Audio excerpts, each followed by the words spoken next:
Hello, আসসালামু আলাইকুম। আশা করছি সবাই ভালো আছেন। যদিও খুব একটা ভালো নাই। যারা 43 প্রিলিমিনারি দিবেন সামনে, তাদের বুক ধড়পড় ধড়পড় করতেছে যে ভাইয়া আইসিটিতে কী করব বা বিজ্ঞানে কী করব। এর জন্য আমি সিদ্ধান্ত নিলাম যে না, শেষ মুহূর্তে আপনাদের ভয়টা কাটানোর জন্য হলেও বা ইম্পর্টেন্ট যে জিনিসগুলো এগুলো একটু অ্যানালাইসিস করে পড়লে আমাদের মনে হয় সবচেয়ে বেশি ভালো হবে। তবে আজকের ক্লাসটা খুবই ম্যারাথন একটা ক্লাস হবে এবং ফার্স্ট টু লাস্ট যারা থাকবেন ইনশাল্লাহ এটা এনশিওর থাকবেন যে আপনি হয়তো বা হুবহু কমন কিছু প্রশ্ন পেয়েও যেতে পারেন। কিছু প্রশ্ন না, মিনিমাম 10 মার্ক কমন ফালানোর মতো টপিকগুলো নিয়ে আমি আলোচনা করব। এবং ফার্স্ট টু লাস্ট হয়তো বা ক্লাসের ডিউরেশনটা 2 ঘন্টাও হয়ে যেতে পারে, কারণ আমার এনার্জি কাজ করবে অনেক লং টাইম ধরে, কিন্তু আপনার এনার্জিটাও যদি কাজ করে লং টাইম ধরে তাহলে আমি অ্যানালাইসিস করতেই থাকবো, বিশ্লেষণ করতেই থাকবো। এবং আমরা প্রথমত যেটা করব সেটা হচ্ছে 35তম বিসিএস থেকে 41তম বিসিএসে সবচেয়ে বেশি কোশ্চেন রিপিট হয়েছে কোন কোন জায়গাগুলো থেকে, এগুলোকে আমরা আইডেন্টিফাই করব এবং প্রত্যেকটা জায়গা আমরা একটু করে অ্যানালাইসিস করব। প্রথমে 41 বিসিএস অ্যানালাইসিস করব, তারপরে কি 40, তারপরে 39, এভাবে সামনে থেকে পেছনের দিকে আমরা যাব এবং প্রত্যেকটা জায়গা থেকে আমরা আইডেন্টিফাই করতে পারবো যে আসলে স্পেসিফিকভাবে কোন জায়গা থেকে প্রশ্নগুলো আসার সম্ভাবনা সবচেয়ে বেশি। কথা কি বুঝতে পারছেন? এবং আমি যে সাজেশনটা দিব এই সাজেশনের মধ্যে থেকে আপনারা যেটা পাবেন সেটা হচ্ছে আপনাদের মধ্যে যে একটা আত্মবিশ্বাস সেটা ফিরে আসতে পারে যে ভাইয়া এই জিনিসগুলো তো আমাদের পড়া আছে, মাশাআল্লাহ সাদাকাল্লাহু খাইরান, পরীক্ষার হলে গেলাম, যাই হোক সব কিছু কমন পাইলাম, এরকম একটা কনফিডেন্স লেভেল চলে আসবে ইনশাআল্লাহ। এই জন্য আমার টার্গেট হচ্ছে আজকের ক্লাসটা যত বড়ই লং হোক না কেন 15-এর মধ্যে যাতে মিনিমাম 10 মার্ক আপনারা কমন পান এবং কমন পাওয়ার মতো সাজেশনমূলক ক্লাসটাই আজকে হবে। সো দেখি কারা কারা জয়েন করছেন। আজকের পার্টিসিপেন্ট যদি 1K ক্রস না করে তাহলে ক্লাসের মাঝামাঝি অবস্থানে ক্লাস অফ করে দিয়ে চলে যাব, আগেই বলে দিচ্ছি কিন্তু, ঠিক আছে? সো বুঝতেই পারছেন, আর কিছু বলার নাই, আর কিছু বলতে চাই না আমি, ঠিক আছে? আর কিচ্ছু বলতে চাই না। সো যারা যারা জয়েন করছেন কাইন্ডলি আজকে আমি সর্বোচ্চ শেয়ার চাই, এবং যারা যারা জয়েন করছেন তারা একটা কাজ করবেন, সেটা কি জানেন? সবাই ক্লাসটাকে শেয়ার করবেন, পাশাপাশি একটা করে লাভ রিয়াক্ট বা একটা করে রিয়াক্ট ইউজ করবেন। দেখি কারা কারা জয়েন করছেন।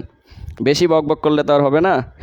আর আজকে আরেকটা মজার নিউজ দিচ্ছি, সেটা হচ্ছে আজকে কিন্তু আমি ডাটা থেকে আসছি, লাইভে আসছি, নিজের টাকা কস্টিং করে কিন্তু এমবি নিয়ে লাইভ কন্টিনিউ করতেছি। সো বুঝতেই পারছেন, আর কিছু বলার নেই। আর আজকে মনে হয় না ব্লার হবে, ব্লার হওয়ার অপশন একেবারে নাই বললেই চলে। সো বুঝতেই পারছেন। আচ্ছা, আমি একটু ক্লাসটাকে শেয়ার করে দিই, আপনারাও একটু কাইন্ডলি সবাই সবার বন্ধু বান্ধব যারা আছে সবাইকে মেনশন করতে থাকেন এবং পাশাপাশি ধুমধারাক্কা পাঞ্জা চাক্কা লে হালুয়ার মতো শেয়ার করতে থাকেন। শেয়ার করে কমেন্টে ডান লিখেন, ঠিক আছে? আমি শেয়ার দেখতে চাই, সর্বোচ্চ শেয়ার দেখতে চাই, সর্বোচ্চ শেয়ার দেখতে চাই, সর্বোচ্চ পার্টিসিপেন্ট আজকে দেখতে চাই।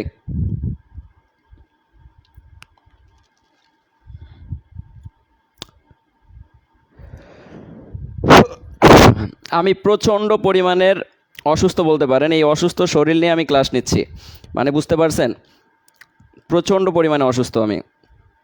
তারপরেও ভাবলাম যে না, ক্লাস কন্টিনিউ করি, কারণ আপনারা আশা ভরসা আমার উপর নিয়ে রাখছেন, এই ব্যাপারটা তো আমি নিজেও বুঝি। সো আশার জায়গা থেকে, ভরসার জায়গা থেকেই আজকে লং টার্মের একটা ক্লাস হবে এবং যারা ফার্স্ট টু লাস্ট থাকতে পারবেন আলহামদুলিল্লাহ আমি এটা এনশিওর করব কোন কোন জায়গাগুলো আপনাদের আসলেই ফোকাস করা উচিত, বা আমরা এই জায়গাগুলো খুব পড়ে ফেলছি কিনা, বা আমাদের আরও অতিরিক্ত কিছু পড়া উচিত কিনা, এই জায়গাগুলোকে আমরা সুন্দর করে আজকে ফাইন্ড আউট করতে পারবো এবং প্রত্যেকটা জায়গা আমরা অ্যানালাইসিস করে সামনের দিকে আগানোর চেষ্টা করব ইনশাআল্লাহ, ঠিক আছে? ওকে, এখন পর্যন্ত 500 স্টুডেন্ট ক্রস করেন নাই, যেখানে আমি 1K আশা করে রাখছি সেখানে 500 স্টুডেন্ট এখনও ক্রস করেন নাই। 500 ক্রস করছেন, আশা করতেছি সবাই লাইভে চলে আসবেন, আশা করতেছি সবাই লাইভে চলে আসবেন, ঠিক আছে?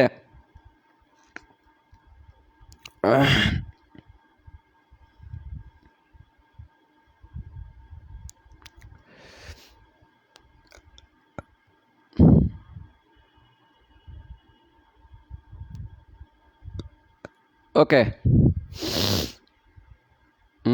আইডিগুলো তো ব্লক খেয়ে গেলাম, আমি নিজে শেয়ার করতে গিয়ে আইডিতে ব্লক খেয়ে গেলাম। সবাই একটু দোয়া করবেন, প্রচণ্ড পরিমাণে অসুস্থ আমি, মানে সকাল থেকেই হচ্ছে আমার শরীর খুবই অসুস্থ, মানে এত পরিমাণে খারাপ লাগতেছিল আমার যে আমি আজকে ক্লাস নিতে চাই নাই। পরে ভাবলাম যে সন্নিকটে পরীক্ষা, আপনাদের পরীক্ষা হচ্ছে 29 তারিখ, সো আমি যদি 2টা দিন 3টা দিন একটু আপনাদের জন্য পরিশ্রম না করি তাহলে দিন শেষে কিন্তু অকৃতজ্ঞ হিসেবেই আমি আখ্যায়িত হব। তো চিন্তা করলাম যে আজকে একটু বিসিএস প্রশ্নগুলো অ্যানালাইসিসমূলক একটা ক্লাস নেই, পাশাপাশি হচ্ছে যে জায়গাগুলো থেকে প্রশ্ন আসবে এটা আপনারা অটোমেটিক ধরতে পারবেন এবং দেখা গেল যে আলহামদুলিল্লাহ এই জায়গাগুলো থেকে আমরা 10 থেকে 12 মার্ক কমন পেতে পারি, বা 15-এর মধ্যে 10, 12 বা 14 মার্কের মতো আমরা কমন যাতে পেতে পারি, এরকম চিন্তাভাবনা থেকেই মূলত আসলে ক্লাসটা আজকে কন্টিনিউ করা। কিন্তু আমার সত্যিকারের অর্থে আজকে ক্লাস নেওয়ার কোনো ইচ্ছা ছিল না, প্রচণ্ড পরিমাণ শরীর আমার দুর্বল, এবং সত্যিকারের অর্থে ক্লাসটা কন্টিনিউ করার কোনো ইচ্ছাই ছিল না। পরে মানে নিজের বিবেককে জিজ্ঞেস করলাম যে যতই অসুস্থ থাকি না কেন, অসুস্থতা নিয়েও যদি আমি ক্লাসটা নেই আর সবাই যদি একটু উপকৃত হয়, তাহলে আপনাদের দোয়া এবং ভালোবাসায় হয়তো বা আমার কি সামনে ভালো কিছু হতে পারে, এই চিন্তাধারা করেই আসলে ক্লাসটা কন্টিনিউ করা। ঠিক আছে, সো আর কিছু বলার নেই, আমি ক্লাস শুরু করে দিব। হ্যাঁ, ক্লাস শুরু করে দিব। সবার আগে বলি, আজকের ক্লাসটা পুরোটাই স্পেশাল ক্লাস হবে, পুরোটাই স্পেশাল ক্লাস হবে, এবং যারা যারা ক্লাসটা মিস করবে তারা অনেক অনেক অনেক পরবর্তীতে অনেক আফসোস করবে। কারণ কি, আজকের ক্লাস থেকে আমি আবারও বলতেছি, আজকের ক্লাস থেকে আপনি এটা এনশিওর থাকেন যে আপনি কমন পাচ্ছেন, মার্ক কমন পাচ্ছেন।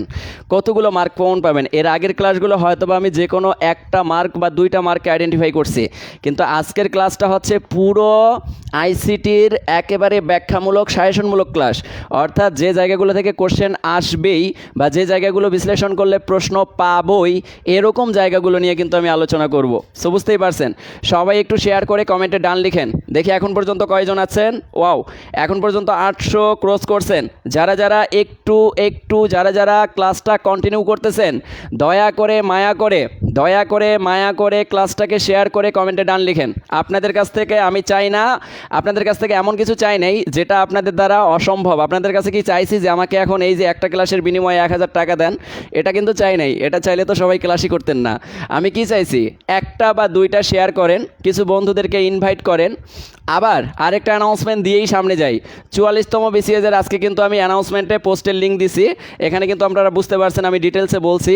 অনেকগুলো ক্লাস থাকবে, plus BCS bank plus BCS preliminary দুইটাই কাভার হওয়ার জন্য যথেষ্ট পরিমাণে কোর্সে ডিটেলস দেওয়া আছে, দেখে নেবেন। আর যারা কোর্সে ভর্তি হতে চান তারা 01751239047 এই নাম্বারে হোয়াটসঅ্যাপে নক করে রাখেন। আজকে থেকে প্রসেসিং শুরু, আর ক্লাস হবে 5 তারিখ থেকে, এবং 1 তারিখ থেকে ভর্তি সাবমিটেড হবে। এবং প্রথম 3 জনের জন্য অফার হচ্ছে 2 সাবজেক্ট মিলে আপনারা 820 টাকায় ভর্তি হতে পারবেন। আর 300 ক্রস করার সাথে সাথে আপনাদের ভর্তি হতে হবে 1020 টাকায়, অর্থাৎ এই অফারটা থাকবে না। সো বুঝতেই পারছেন, এসব নিয়ে আর কথা বলতে চাচ্ছি না।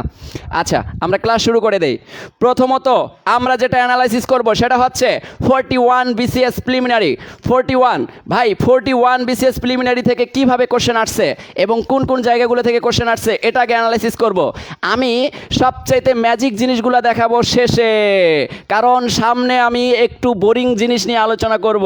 যদি বোরিং জিনিসগুলো মাথার মধ্যে থাকতে বা মাথার মধ্যে রাখতে পারেন, এটা এনশিওর থাকেন যে ভাইয়া যা পড়াইছে আলহামদুলিল্লাহ এই জিনিসগুলো মনে হয় আমার মাথার মধ্যে আছে, আর পরীক্ষার হলে গিয়ে আমি কমন পাচ্ছি। সো আমি প্রথমে যেটা করব সেটা হচ্ছে বিসিএস কোশ্চেন অ্যানালাইসিস, অর্থাৎ কোন কোন জায়গাগুলো থেকে সর্বাধিক প্রশ্ন অ্যানালাইসিস বা সর্বাধিক প্রশ্ন আসছে, এই জায়গাগুলো আজকে আমি আলোচনা করব। এরপরে শেষের দিকে আমি একেবারে ফাইনাল একটা সাজেশনের একটা লিস্ট দিয়ে দিব এবং টপিকগুলো আস্তে আস্তে করে আলোচনা করে ফিনিশিং টানবো। সো প্রথমে আমি যেটা নিয়ে আলোচনা করব সেটা হচ্ছে 41 বিসিএস এর কোশ্চেন অ্যানালাইসিস। ঠিক আছে, কোশ্চেন অ্যানালাইসিস। এই 41 বিসিএস এর কোশ্চেন অ্যানালাইসিসে আমি যেটা দেখতে পাইছি সেটা থেকে আমি আপনাদেরকে একটু শেয়ার করি। ওয়াও, 1K হয়ে গেছে আলহামদুলিল্লাহ। এই যে 1K ডান, 1K ডান। তাহলে 1K স্টুডেন্ট, আমি চাই 1K শেয়ার হবে। 1K ডান, স্টুডেন্টের মধ্যে 1K শেয়ার চাই। 41 বিসিএসে যেটা হয়েছে দেখেন, 41 বিসিএসে একটু চালাকি করছে। শুধুমাত্র 3rd চ্যাপ্টার থেকে, অর্থাৎ মুজিবুর স্যারের 3rd চ্যাপ্টার সংখ্যা পদ্ধতি ও লজিক গেট, এই সংখ্যা পদ্ধতি ও লজিক গেট থেকে 4টা প্রশ্ন আসছে। সংখ্যা পদ্ধতি ও লজিক গেট থেকে 4টা প্রশ্ন আসছে। আমি প্রত্যেকটা প্রশ্ন আপনাদেরকে ধরাই দিয়ে তারপরে সামনে আগাবো। সংখ্যা পদ্ধতি ও লজিক গেট থেকে কয়টা প্রশ্ন আসছে? 4টা প্রশ্ন আসছে। একটা অধ্যায় থেকে 15টা প্রশ্নের মধ্যে 4টা প্রশ্ন দেওয়ার মানে কি? হোয়াটস এ লজিক? মানে ব্যাপারটা খুবই আকস্মিক না? আপনি 41 বিসিএস এর প্রশ্ন বের করেন, দেখেন সংখ্যা পদ্ধতি থেকে আসছে 2টা, লজিক গেটের বুলিয়ান উপপাদ্য থেকে আসছে 1টা, ইনপুট আউটপুট ডিভাইস থেকে আসছে 1টা, টোটাল মিলে 4টা প্রশ্ন আসছে। এখন মজার ব্যাপার হচ্ছে ভাইয়া সংখ্যা পদ্ধতি লজিক গেট থেকে কি 43 বিসিএসেও এরকম কি প্রশ্ন আসবে নাকি? হ্যাঁ, একটু আলোচনা করে আমি সামনের দিকে যাই। দেখেন এই জায়গায় আপনি 41 বিসিএস এর কোশ্চেনগুলো যদি অ্যানালাইসিস করেন, যেহেতু সব সংখ্যা পদ্ধতি থেকে এতগুলো প্রশ্ন আসছে, তাহলে 41-এ যে যে জায়গাগুলো থেকে প্রশ্ন আসছে ওই জায়গাগুলো থেকে কিন্তু এবার প্রশ্ন না দেওয়ার সম্ভাবনা সবচেয়ে বেশি। যদি রিপিট করলেও করতে পারে, শুধুমাত্র ইনপুট ডিভাইস থেকে রিপিট করতে পারে, কিন্তু আদার্স জায়গাগুলো কখনো রিপিট করবে না। তাহলে কোন জায়গা থেকে প্রশ্ন আসতে পারে দেখেন, কোন জায়গাগুলো থেকে প্রশ্ন আসতে পারে। প্রথমত আমি যেটা নিয়ে আলোচনা করব সেটা দেখেন, 41-এ আপনাদের প্রথম যে প্রশ্নটা আসছে সে প্রশ্নটা নিয়ে আমি একটু আলোচনা করি। এই সংখ্যা পদ্ধতির প্রশ্নে ছিল যে ইলেকট্রনিক্স লজিক গেটের আউটপুট লজিক 0 শুধুমাত্র যখন সকল ইনপুট লজিক 1, তার নাম কি, তার নাম কি, এটা থেকে আমাদের একটা প্রশ্ন আসছিল। আচ্ছা, এরপরে আরেকটা প্রশ্ন কোনটা আসছে আমি আগে প্রশ্নগুলো বলে নেই, তারপরে আলোচনায় চলে যাই। এরপরে যেটা প্রশ্ন আসছে, নিচের কোনটি সঠিক, নিচের কোনটি সঠিক, বুলিয়ান উপপাদ্য থেকে যদিও আসে নাই, প্রশ্নটা আসছিল হচ্ছে আমাদের কি আরেকটা উপপাদ্য, আরেকটা সূত্র পড়ছিলাম আমরা, কি বলেন তো, বুলিয়ান ছাড়াও আরেকজনের নাম কি ছিল বলেন, কি নাম ছিল, পড়াইছিলাম কিন্তু আমি, মনে পড়ে? আমি কমেন্টে দেখতে চাই, দেখি কারা কারা মনে রাখছেন। বুলিয়ান উপপাদ্য ছাড়াও আমি হচ্ছে ডি মর্গানের উপপাদ্য শিখেছিলাম 2টা। এই ডি মর্গানের উপপাদ্য থেকে একটা প্রশ্ন আসছে, তার মানে এবার 100% শিওর থাকেন বুলিয়ান উপপাদ্য থেকে 1 মার্ক কমন পাচ্ছেন, এবং বুলিয়ান উপপাদ্য একেবারে মুখস্থ ঠুটস্থ করাই ফেলছি। এখান থেকে একটা প্রশ্ন আসছে 41 বিসিএসে। এরপরে আরেকটা প্রশ্ন আসছে, সেটা হচ্ছে আরেকটা প্রশ্ন আসছে সেটা হচ্ছে আপনাকে আমি বলি, নিচের কোনটি 100 এর 1 কমপ্লিমেন্ট, 1-এর কমপ্লিমেন্ট অর্থাৎ 1-এর পরিপূরক। এই যে দেখেন 3টা প্রশ্ন হুবহু কপিরাইট, আরেকটা আসছে যোগ থেকে, আরেকটা আসছে কোত্থেকে, যোগ থেকে। এবার চলে আসেন আমরা কোত্থেকে প্রশ্ন পড়ব। যেহেতু ইনপুট এবং আউটপুট ডিভাইস থেকে প্রশ্ন আসছে, সো আপনি এটা এনশিওর থাকেন ইনপুট আউটপুট ডিভাইস থেকে প্রতিটা বিসিএস প্রিলিমিনারিতেই কম বেশি প্রশ্ন দিয়ে রাখছে। এখন আমি কিন্তু ম্যাজিক মেথডটা আপনাদের দেখাইছি, ইনপুট আউটপুটের জন্য ম্যাজিক মেথড দেখাইছি। কীরকম ম্যাজিক মেথড দেখাইছি, আমি বলছি যে আপনার ইনপুট সংখ্যা যদি 2টা হয়, ম্যাক্সিমাম জায়গায় ইনপুট সংখ্যা 2টা করে দেওয়া আছে প্রশ্নগুলোতে, যদি 3টাও হয়, 4টাও হয়, 5টাও হয়, 6টাও হয়, তাহলে আপনি ম্যাজিক মেথড ফলো করবেন, প্রশ্নের উত্তর চলে আসবে। কি বলছিলাম, ম্যাজিক মেথড ফলো করবেন, প্রশ্নের উত্তর চলে আসবে। আচ্ছা, ম্যাজিক মেথডটা কী ছিল? ম্যাজিক মেথড, আমি যদি ইনপুট ধরি 2টা, অথবা ইনপুট যদি আমি 3টা ধরি, এর পরেরটা যদি আমি অ্যান্ড গেট ধরি, এর পরেরটা যদি আমি ন্যান্ড গেট ধরি, এর পরেরটা যদি আমি অর গেট ধরি, এর পরেরটা যদি আমি নর গেট ধরি, এর পরেরটা যদি আমি এক্স অর ধরি, এর পরেরটা যদি আমি এক্স নর ধরি, তাহলে শর্ত কি ভাইয়া? শর্ত হচ্ছে এই ইনপুটগুলোতে কিভাবে মান দেওয়া আছে এটা ফলনীয়। আপনাকে যদি বলা হয় প্রত্যেকটি ইনপুটের মান সমান, এই সমান দ্বারা আপনি বুঝবেন হয় 1 দেওয়া আছে আর না হয় 0 দেওয়া আছে। সমান মানে কি বোঝায়? হয় 1 দেওয়া আছে, না হয় 1 দেওয়া আছে, হয় এক কথায় আপনি মনে রাখবেন 2 বা ততোধিক ইনপুটের মধ্যে যদি আপনাকে বলে ইনপুট দ্বয় সমান, তাইলে হয় 1 দিয়ে বিবেচনা করবেন, না হয় 0 দিয়ে বিবেচনা করবেন। ভাই 1 দিয়ে বিবেচনা করলে অ্যান্ড গেটের মান কি হয়? আমরা জানি অ্যান্ড গেট মানে 3টা ইনপুটের ডট গুণ, 3টা ইনপুটের ডট গুণ 3টাই 1 হইলে আলটিমেটলি ফলাফল কি হবে? 0 হবে। আবার দেখেন 3টাই 0, অ্যান্ড গেট মানে কি কোনো একটা 0 দ্বারা গুণ করলে আলটিমেটলি 0ই হয়ে যায়, এক কথায় শেষ। এবার ন্যান্ড গেট কী হবে? সরি, এটা 1 হবে, আর এটা যদি 1 হয় এটা কি হবে? 0। এটা 0 হইলে এটা কি হবে? 1। এবার আসেন অর গেটে। অর গেটে বলছি ইনপুট দ্বয়ের মধ্যে কোনো একটা 1 থাকা মানেই চোখ বন্ধ করে এখানে 1 দিয়ে দিবেন, আর সবগুলো যখন 0 হবে, সবগুলো 0কে যোগ করলে আলটিমেটলি 0ই হবে। নর গেটের ক্ষেত্রে কি বলছি? নর গেটের ক্ষেত্রে এটা যা তার বিপরীত। এবার এক্সরে কি বলছিলাম? এক্সরে বলছিলাম ইনপুট দ্বয়ের 1-এর সমষ্টি বিজোড় হলে চোখ বন্ধ করে এক্স অরের এখানে আপনি 1 দিয়ে দিবেন। কি বলছিলাম? চোখ বন্ধ করে আপনি এক্স অরের এখানে 1 দিয়ে দিবেন। আবারও বলতেছি, এখান থেকে কিন্তু আপনি 1 মার্ক কমন পাচ্ছেন চোখ বন্ধ করে, সো এটা কখনোই স্কিপ করা যাবে না। ইনপুট এবং আউটপুট, এই ইনপুটের মাধ্যমে আউটপুট বের করার প্রসেসিংটা সবচাইতে বেশি ইম্পর্টেন্ট, সবচাইতে প্রত্যেকটা বিশেষ প্রিলিমিনারিতেই কম বেশি দিয়ে রাখছে। আচ্ছা, এবার মজার ব্যাপার বলেন, এক্স অরে কি ট্রিক্স শিখাইছিলাম? ইনপুটগুলোর সমষ্টি যদি বিজোড় হয়, ইনপুট কয়টা? তিনটা তিনটা ওয়ান যোগ করলে এই তিন সংখ্যাটা জোড় না বিজোড়? বিজোড়। বিজোড় হইলে ওয়ান, বিজোড় হইলে কি হবে? ওয়ান। যদি কোনো কারণে দুইটা ইনপুট ওয়ান একটা ইনপুট শূন্য হইতো, তাহলে ইনপুট দ্বয়ের ওয়ানের সমষ্টি যোগ করলে কত হয়? দুই। জোড় হইতো, জোড় হইলে চোখ বন্ধ করে এখানে শূন্য দিয়ে দিতেন। কিন্তু প্রশ্ন কি করছে?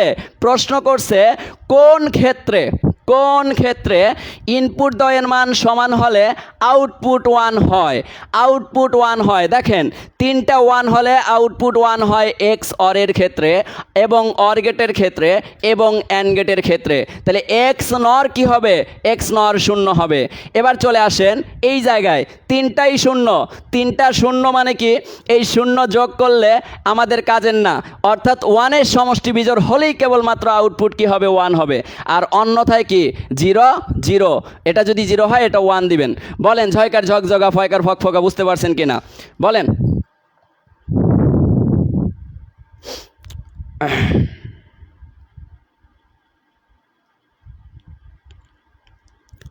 মোহাইমিনুল ইসলাম শাকিল, আইসিটি ছাড়াও 120 মার্ক পাওয়া যায়।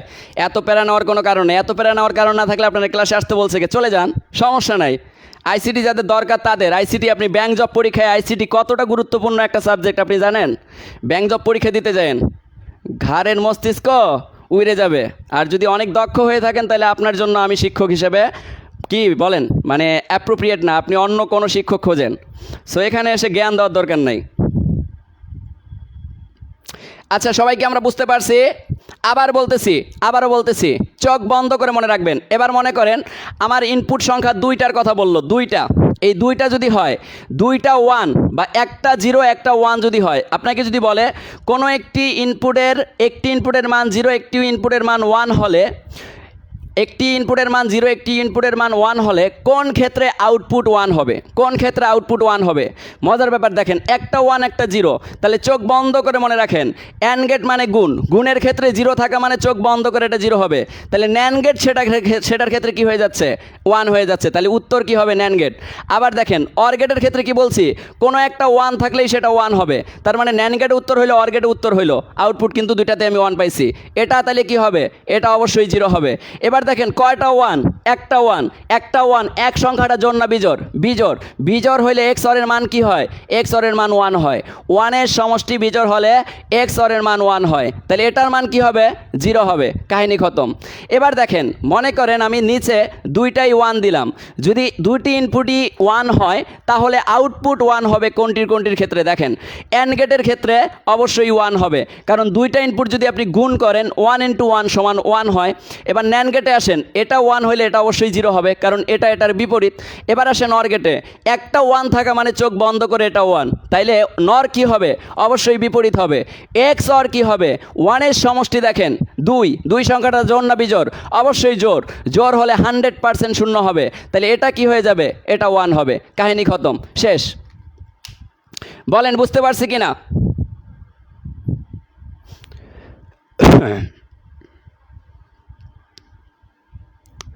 বলেন বলেন বলেন বলেন, ক্লিয়ার কিনা?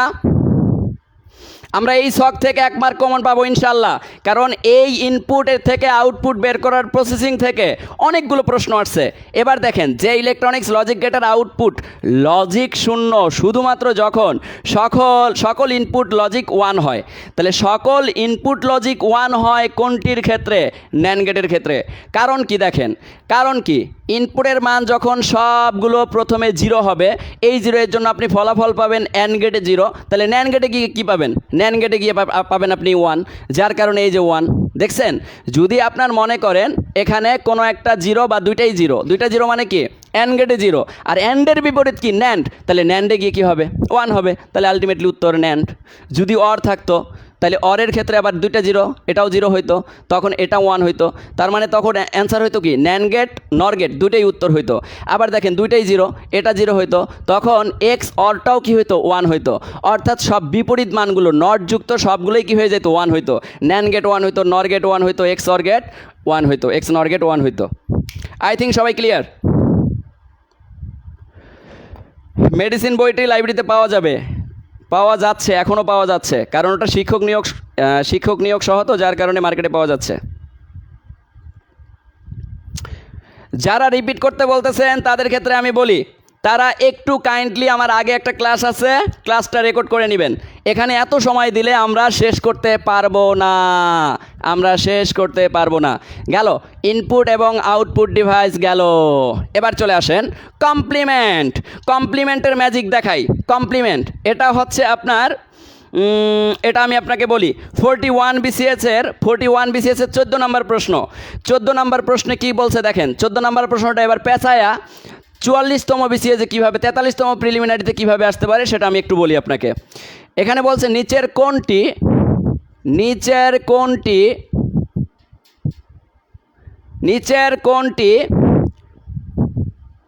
100-এর একের কমপ্লিমেন্ট,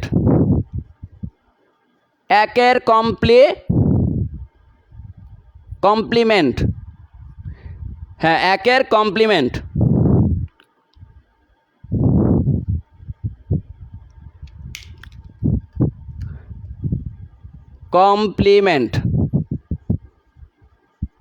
এটা হচ্ছে প্রশ্ন। এবার মজার ব্যাপার দেখেন, আপনার এখানে যে বিটগুলো দেওয়া থাকবে একের কমপ্লিমেন্ট মানে এই বিটগুলোকে বিপরীত করে দেন ভাই, তাহলে উত্তর কি হবে? এটার বিপরীত মানে 1টা হয়ে যাবে 0, 00 হয়ে যাবে 11। কিন্তু মজার ব্যাপার হচ্ছে যে আপনি এতটুকু দিলেন ঠিক আছে, কিন্তু অপশনে অনেক সময় 3 বিট নাও দিতে পারে, 3 বিটের জায়গায় কিন্তু 8 বিটও থাকতে পারতো। তখন আপনি কি করতেন? 8 বিট থাকলে আপনি কি করতেন? এখানে 1-এর সামনে 0 দিতেন, শূন্যগুলো 1 হয়ে যেত। মূলত কমপ্লিমেন্ট গঠন করতে গেলে 8 বিট নিতে হয়, কিন্তু BCS 41-এ যেটা করছে শুধুমাত্র 100-এর একের কমপ্লিমেন্ট গঠন করতে বলছে। তাহলে একের কমপ্লিমেন্ট গঠন করার জন্য যেটা উত্তর হবে 0011 হয়ে যাবে, 1টা 0 হয়ে যাবে। এখন মজার ব্যাপার হচ্ছে আপনাকে যদি 2-এর কমপ্লিমেন্ট করতে বলতো তখন আপনার উত্তর কি হইতো? যদি আপনাকে 2-এর কমপ্লিমেন্ট করতে বলতো তাহলে এটার সাথে 1 যোগ করতে হইতো। এটার সাথে 1 যোগ করলে কি হয়? 110 ক্যারি বিট 1, 110 000 ক্যারি বিট 1, 01-এ 1 1। তার মানে এটা যদি 2-এর কমপ্লিমেন্ট করতে বলতো 100-এর 2-এর কমপ্লিমেন্ট 2। শর্টকাটটা এখন শিখাই। শর্টকাট শিখাইছিলাম 2-এর কমপ্লিমেন্টটা। 2-এর কমপ্লিমেন্টের ক্ষেত্রে যেটা হয় যে আপনার যে বিটগুলো দেওয়া থাকবে ওই বিটের সবার ডানে 1 পর্যন্ত মান ঠিক থাকবে। তাহলে এখানে 1 পর্যন্ত মান ঠিক থাকা মানে কি 100ই থাকা, তার মানে 2-এর কমপ্লিমেন্ট 100ই হইতো, অর্থাৎ 1 যোগ করার দরকার হইতো না। এখন মনে করেন আপনাকে বলল প্রশ্নটা পেঁচায়া, আপনাকে বলল 10101100, ঠিক আছে, 1 2 3 4 5 6 7 8। আচ্ছা, এটা মনে করেন 1। এখন আপনার এটা হচ্ছে একটা বিট, এত এর টোয়াইস কমপ্লিমেন্ট বের করতে বলল। এবার প্রশ্নটা আসতে পারে একের পরিপূরকের জায়গায় 2-এর পরিপূরক, তাহলে 2 কমপ্লিমেন্ট বের করো। 2-এর কমপ্লিমেন্ট কত? 2-এর কমপ্লিমেন্ট কত? তাহলে 2-এর কমপ্লিমেন্টটা কত হবে দেখেন, চোখ বন্ধ করে মনে রাখবেন, এক কথায় শেষ। সবার ডান পাশে 1 পর্যন্ত ঠিক থাকবে। ভাই 1 পর্যন্ত মানে কি? এই যে 00 পর্যন্ত ঠিক থাকবে। এরপরে যতগুলো বিট আছে সব বিপরীত করে দিবেন। 1টা হয়ে যাবে 0, 1টা হয়ে যাবে 0, এই 0টা হবে 1, 11 হবে 00। এটাই হচ্ছে আপনার টোয়াইস কমপ্লিমেন্ট। যদি একের পরিপূরক করতে বলতো তাইলে আপনি কি করতেন? 00 হইতো 11, এই 111 হইতো 000। এরপরে দেখেন 0টা হয়ে যেত 1, 11 হইতো 00। কথা কি ক্লিয়ার?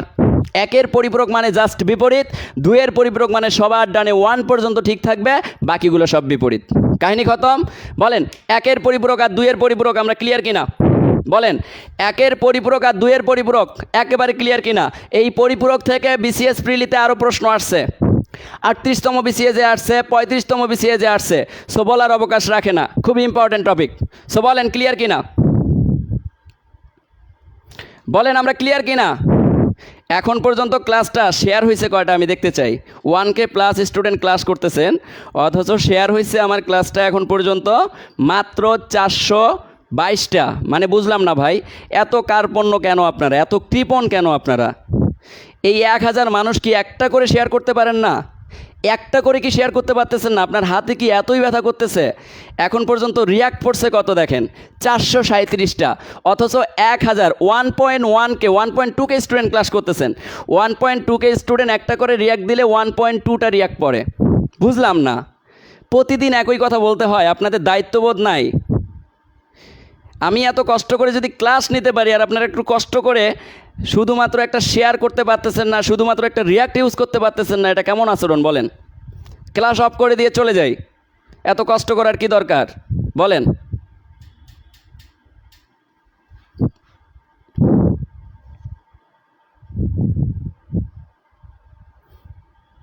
ওকে, ডান। আচ্ছা, এবার চলে আসেন, এবার মজার জায়গায় চলে আসেন, মজার জায়গায় চলে আসেন, মজার জায়গায় চলে আসেন। এবার 3 নাম্বার প্রশ্ন আসছে কি দেখেন, 41তম বিসিএসের 3 নাম্বার প্রশ্ন। 3 নাম্বার প্রশ্নটা হচ্ছে আমাদের ডি মর্গানের উপপাদ্য। আপনাকে বলছে নিচের কোনটি সঠিক নয়, নিচের কোনটি সঠিক নয়, এরকম টাইপের একটা প্রশ্ন আসছে। তা এবার প্রশ্নটা কিভাবে আসতে পারে দেখেন, নিচের কোনটি সঠিক নয়, সঠিক নয়, এই টাইপের প্রশ্ন। ক নাম্বারে বলছে, আমি একটু উঠায় দেই, ক নাম্বারে বলছে A plus B whole bar, A plus B whole bar equal A bar dot B bar. খ নাম্বারে বলছে, খ নাম্বারে বলছে A plus B whole bar equal A bar plus B bar. এরপরে বলছে A dot B dot C whole bar. গ নাম্বারে বলছে A dot B dot C whole bar equal A bar plus B bar plus C bar. এবার ঘ নাম্বারে কি বলছে দেখেন, ঘ নাম্বারে বলছে A plus B plus C whole bar equal A bar into B bar into C bar. এবার মজার ব্যাপার, মিস্টার ডি মর্গান কি বলছে, ডি মর্গান বলতেছে স্বামী স্ত্রী ঝগড়া বিবাদ করে একই ছাদের উপরে থাকলে তারা কিন্তু কখনো কি করে, একই ছাদের উপর আলাদা করে থাকতে পারে না। দেখা যায় যে 1 ঘন্টা 2 ঘন্টা 3 ঘন্টা আলাদা করে থাকলেও কোনো এক সময় কোনো একজন সদয় হয়ে আরেকজনের কাছে চলে যায়। তা ডি মর্গানের সূত্রটা ঠিক এরকমই। আমি কি বলছিলাম, ডি মর্গানের সূত্রটা ঠিক এরকম যে এ প্লাস বি এরা যদি একই ছাদের নিচে থাকে, এটা কি একই ছাদের নিচে যদি থাকে, এদেরকে যদি আপনি আলাদা করতে চান তাহলে আলাদা করলেও তারা কাছাকাছি চলে আসে। কীরকম কাছাকাছি চলে আসে, এর ওপর বার আর এই হোলবারটা ভাঙলে প্লাসটা হয়ে যায় ইনটু, আর বি এর ওপর বার থাকে, তার মানে এটা রাইট। এটাকে রাইট, ডি মর্গানের সূত্র অনুসারে এটা রাইট। এবার চলে আসেন এ ডট বি এর ওপর হোল বার।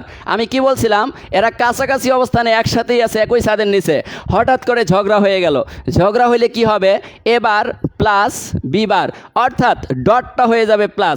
হোল বার ভাঙলে মাঝখানে যে সাইন থাকে সাইনের বিপরীত হয়ে যায়, তাহলে এটাও রাইট।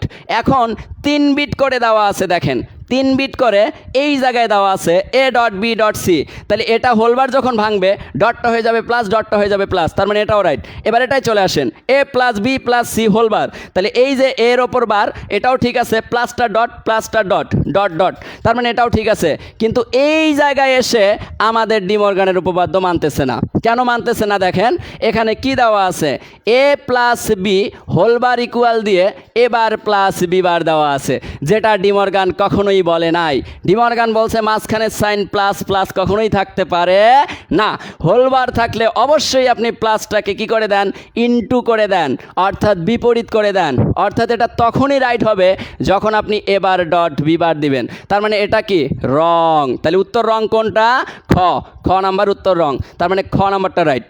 ক্লিয়ার, কনসেপ্ট ক্লিয়ার বলেন, ডি মর্গানের উপপাদ্য অনুসারে আমরা কনসেপ্ট ক্লিয়ার কিনা, ডি মর্গানের উপপাদ্য অনুসারে আমরা কনসেপ্ট ক্লিয়ার কিনা, ঝয়কার ঝকঝকা ফয়কার ফকফকা কিনা, সবাই একটা করে শেয়ার করবেন। 1.2K স্টুডেন্ট ক্লাস করতেছেন, 1200 স্টুডেন্ট ক্লাস করতেছেন, একটা করে শেয়ার করে, শেয়ার করলে 1200 শেয়ার হয়ে যায়, আর 1200 শেয়ার করে যদি 1200 শেয়ারের মাধ্যমে একটা করে স্টুডেন্টও আসে, তাও 1200 স্টুডেন্ট আসবে গ্রুপে, এটাই তো সবচেয়ে বড় প্রাপ্তি। বলেন সবাই ক্লিয়ার কিনা? আবারও বলতেছি, যারা 44তম বিসিএস প্রিলিতে ভর্তি হতে চান তারা এই নাম্বারে হোয়াটসঅ্যাপে নক করেন। আজকে থেকে ভর্তির প্রসেসিং চলতেছে। অলরেডি প্রায় 50+ স্টুডেন্ট ভর্তি হয়ে গেছে। 300 জন স্টুডেন্টের জন্য অফার। 820 টাকায় 2 সাবজেক্ট পড়তে পারবেন। এক সাবজেক্ট যদি কেউ পড়তে চান 510 টাকা পেমেন্ট করতে হবে, আর 2 সাবজেক্ট যদি কেউ পড়তে চান 820 টাকা পেমেন্ট করবেন। আর যদি কেউ বিসিএস রিটেনে ভর্তি হতে চান, রিটেনে প্রচুর পরিমাণে কষ্ট করতে হয়, এর জন্য পেমেন্ট ফি হচ্ছে 2020 টাকা। কথা বুঝতে পারছেন? এতে করে যেটা হবে, যারা প্রিলির ব্যাচে ভর্তি হবেন তাদের ব্যাংক জব কাভার হবে, তাদের শিক্ষক নিয়োগ কাভার হবে। অর্থাৎ এক কোর্সেই স্লাইড শেয়ার করে প্রত্যেকটা এমসিকিউ ধরে ধরে পড়াবো।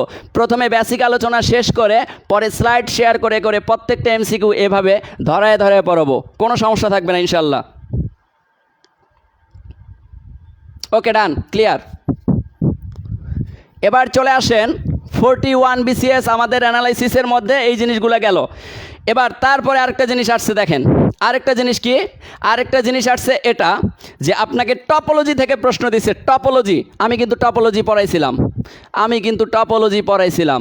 এই টপোলজি থেকে প্রশ্ন দিছে 41 বিসিএসে। বলছে কোন নেটওয়ার্ক টপোলজিতে হাব ব্যবহার করা হয়? কোন নেটওয়ার্ক টপোলজিতে হাব ব্যবহার করা হয়? কোন নেটওয়ার্ক টপোলজিতে হাব ব্যবহার করা হয়? এই হাব মিন্স কি? হাব ব্যবহার করা হয় স্টার টপোলজিতে। স্টার টপোলজি যেটা হয়, দেখেন এর 4 কোণা থেকে 4টা হাব বের হয়। 4 কোণা থেকে 4টা হাব বের হয়। 4 কোণা থেকে 4টা হাব বের হয় এবং এদেরকে যদি আপনি বর্ধিত করেন ঠিক আকৃতি তারার মতো হয়ে যায়। আকৃতি তারার মতো হয়ে যায়, যার কারণে এর নাম দেওয়া হয়েছে স্টার টপোলজি। কথা ক্লিয়ার? এরপরে আমি কি বলছিলাম, রিং টপোলজি কীরকম? রিং টপোলজি এখন যেহেতু এবছর আসছে স্টার টপোলজি, পরের বছর এখন আপনার 43-তে কী আসতে পারে? অন্য টপোলজিগুলো আসতে পারে। Bus topology. বাস টপোলজি কীরকম বলছিলাম? বাস টপোলজিতে যেটা হয়, মূল একটা কেবল, মনে করেন এটা যদি বাস হয়, এই বাসের এটা পুরোটা একটা ইঞ্জিন, এটার অনেকগুলো দরজা থাকতে পারে। এ পাশে দরজা, এ পাশে দরজা, এ পাশে দরজা, তাহলে এখানেও দরজা, এখানেও দরজা। ভিআইপি বাস তো অনেকগুলো দরজা, ইচ্ছা মতো উঠতে পারবেন। তা এই যে দরজা মানে মিন্স করছি, এগুলো কিন্তু কম্পিউটার। অর্থাৎ এরকম একটা মূল কেবলের সাথে যদি কম্পিউটার অল্প অল্প সূক্ষ্ম তারের সাথে যুক্ত করে কম্পিউটারগুলো যুক্ত থাকে, তখন সেটাকে বলবেন আপনি বাস টপোলজি। অর্থাৎ একটা বাসের, আপনাকে যদি এখান থেকে এখন প্রশ্ন করে কোন টপোলজিতে কম্পিউটার স্থানান্তর করা সবচেয়ে বেশি সহজ, তাইলে আপনার সহজ উত্তর হবে বাস টপোলজি। কারণ একটা বাসের এতগুলো দরজার মধ্যে আপনি যদি দরজাগুলো অফ করে দেন, কোনো সমস্যা আছে? কোনো সমস্যা নাই। বাসটা অটোমেটিক আরও অন্য দরজা দিয়ে কী করতে পারবে? ক্লায়েন্ট বা কাস্টমারকে উঠাইতে পারবে। তা তেমনই এই টপোলজির মধ্যে যে কম্পিউটারগুলো যুক্ত থাকে, এই কম্পিউটারের কোনো একটা যদি নষ্ট হয়ে যায়, এই কম্পিউটারকে সহজে সংযোজন বিয়োজন করা যায়। সহজে কি করা যায়? সংযোজন বিয়োজন করা যায়। যার কারণে এই টপোলজিতে ইচ্ছামতো কম্পিউটার সংযোজন বিয়োজন করলেও কোনো সমস্যা হয় না। কিন্তু যখন একটা বাসের ইঞ্জিন নষ্ট হয়, পুরো সিস্টেম নষ্ট হয়ে যায়, তাহলে এই টপোলজির ক্ষেত্রেও কি হবে?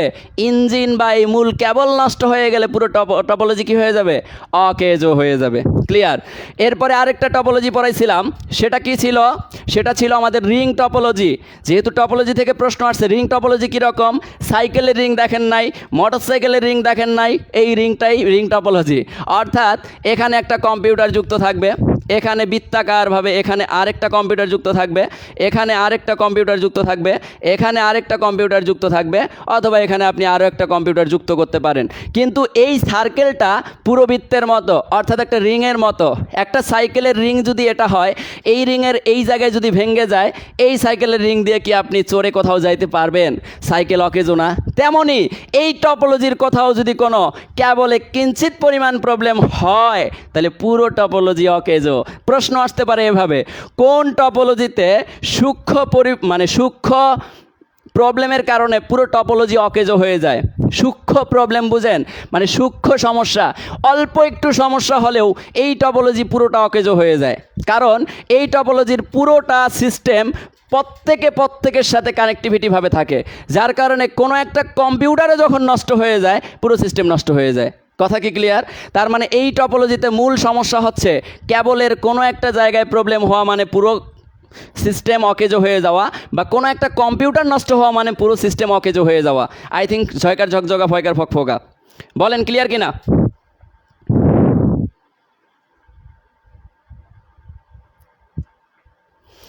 একটু বলেন সবাই ক্লিয়ার কিনা?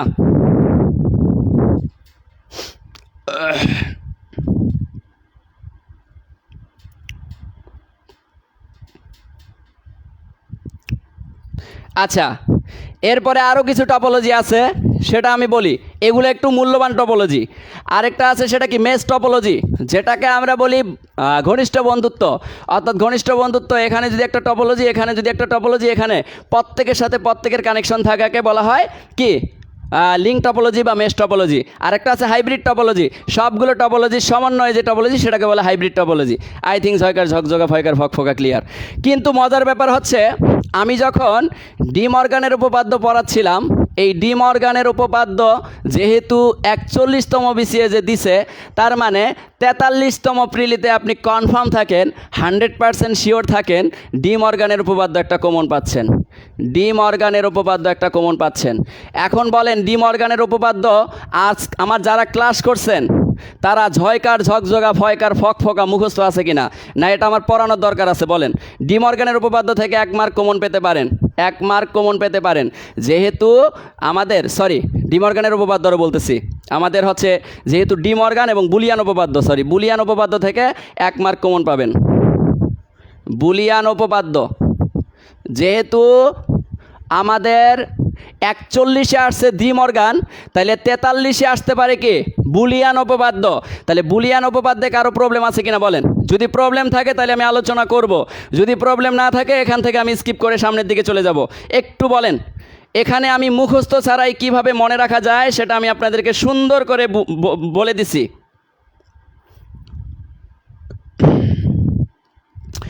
মুখস্থ বিদ্যা ছাড়াই এটা কিভাবে মনে রাখা যায় আমি সবাইকে শিখাই দিছি। বলেন, এটা ঝয়কার ঝকঝকা ফয়কার ফকফকা মনে আছে কিনা? এখান থেকে কিন্তু প্রশ্ন কমন পাবেন, আবার বলে দিচ্ছি,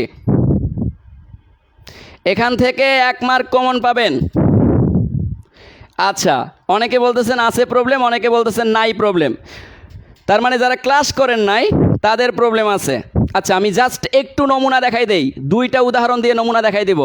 বুলিয়ান উপপাদ্য কখনোই মুখস্থ করবেন না। মনে করেন আপনার এটা আছে a+1, অথবা আপনার আছে a.1, আবার আরেকটা আছে a.a, এবং আরেকটা আছে a+a অথবা a.a। এই 2টা জাস্ট বুঝাই দেই, তাইলে আপনার কাহিনী খতম। মিস্টার বুলিয়ান বলতেছে যে তোমরা আমাকে যখনই হিসাব নিকাশ করবা, এই হিসাব নিকাশটা তুমি একবার 0 দিয়ে কাউন্ট করে দেখবা, একবার 1 দিয়ে কাউন্ট করে দেখবা। কাউন্ট করার পর তুমি যদি দেখো আমার আউটপুট আসতেছে 1, তাইলে 2টাই 1 আসলে আউটপুট 1ই হবে। কিন্তু যখনই তুমি দেখবা আউটপুট আমার ভিন্ন আসতেছে, তখন তুমি বুঝে নিবা যে চলকটা তুমি ধরছো ওই চলকটাই তখন তার উত্তর হয়ে যায়। খুব শর্টকাট। তার মানে ব্যাপারটা হচ্ছে গিয়ে দেখেন কি, a+1, মিস্টার বুলিয়ান বলতেছে a+1 আগে লিখে ফেলো, কোনো সমস্যা নেই। a+1 লেখার পর এর মানটাকে তুমি একবার 0 ধরো, একবার 1 ধরো। এর মান যদি আপনি 0 ধরেন, 1-এর সাথে যোগ করলে আলটিমেটলি 1, আবার এর মান 1 যদি ধরেন, 1 + 1 যোগ করলে 1। কারণ বুলিয়ান যোগের ক্ষেত্রে কেবলমাত্র শুধুমাত্র 1 কোটি 1কে যোগ করলেও 1 হয়। অর্থাৎ আপনি যদি 5টা 1 যোগ করেন, 3টা 1 যদি যোগ করেন, হওয়ার কথা 3, কিন্তু বুলিয়ান উপপাদ্যের ক্ষেত্রে 3টা না, 1 কোটি 1 যোগ করলে 1 হবে। তার মানে 1 যোগ 1 সমান কি? 1। তাহলে একই উত্তর আসছে, যার কারণে এটাই উত্তর, এটাই উত্তর। এবার দেখেন, তাহলে এটার উত্তর কি হবে? এটার উত্তর হবে 1। এবার a+a যদি দেন তখন কি হবে দেখেন, a+a। এবার বুলিয়ান কি বলতেছে? আবার বলতেছে এর মান একবার 0 বসাও, তাহলে 0 + 0 = কি? 0। এবার বুলিয়ান বলতেছে 1 বসাও, 1 + 1 সমান কি? 1। এবার বুলিয়ান বলতেছে দেখো আউটপুট ভিন্ন আসছে। যদি কখনো দেখো আউটপুট ভিন্ন আসে, তখন তুমি চোখ বন্ধ করে চলকটাকে বসায় দাও, তার মানে চলকটাই তখন উত্তর। ক্লিয়ার? তার মানে আউটপুট 0 1 বসানোর ফলে যদি আপনি দেখেন একই ধরনের উত্তর আসে, তখন আপনি চোখ বন্ধ করে ওই উত্তরটাই কাউন্ট করবেন।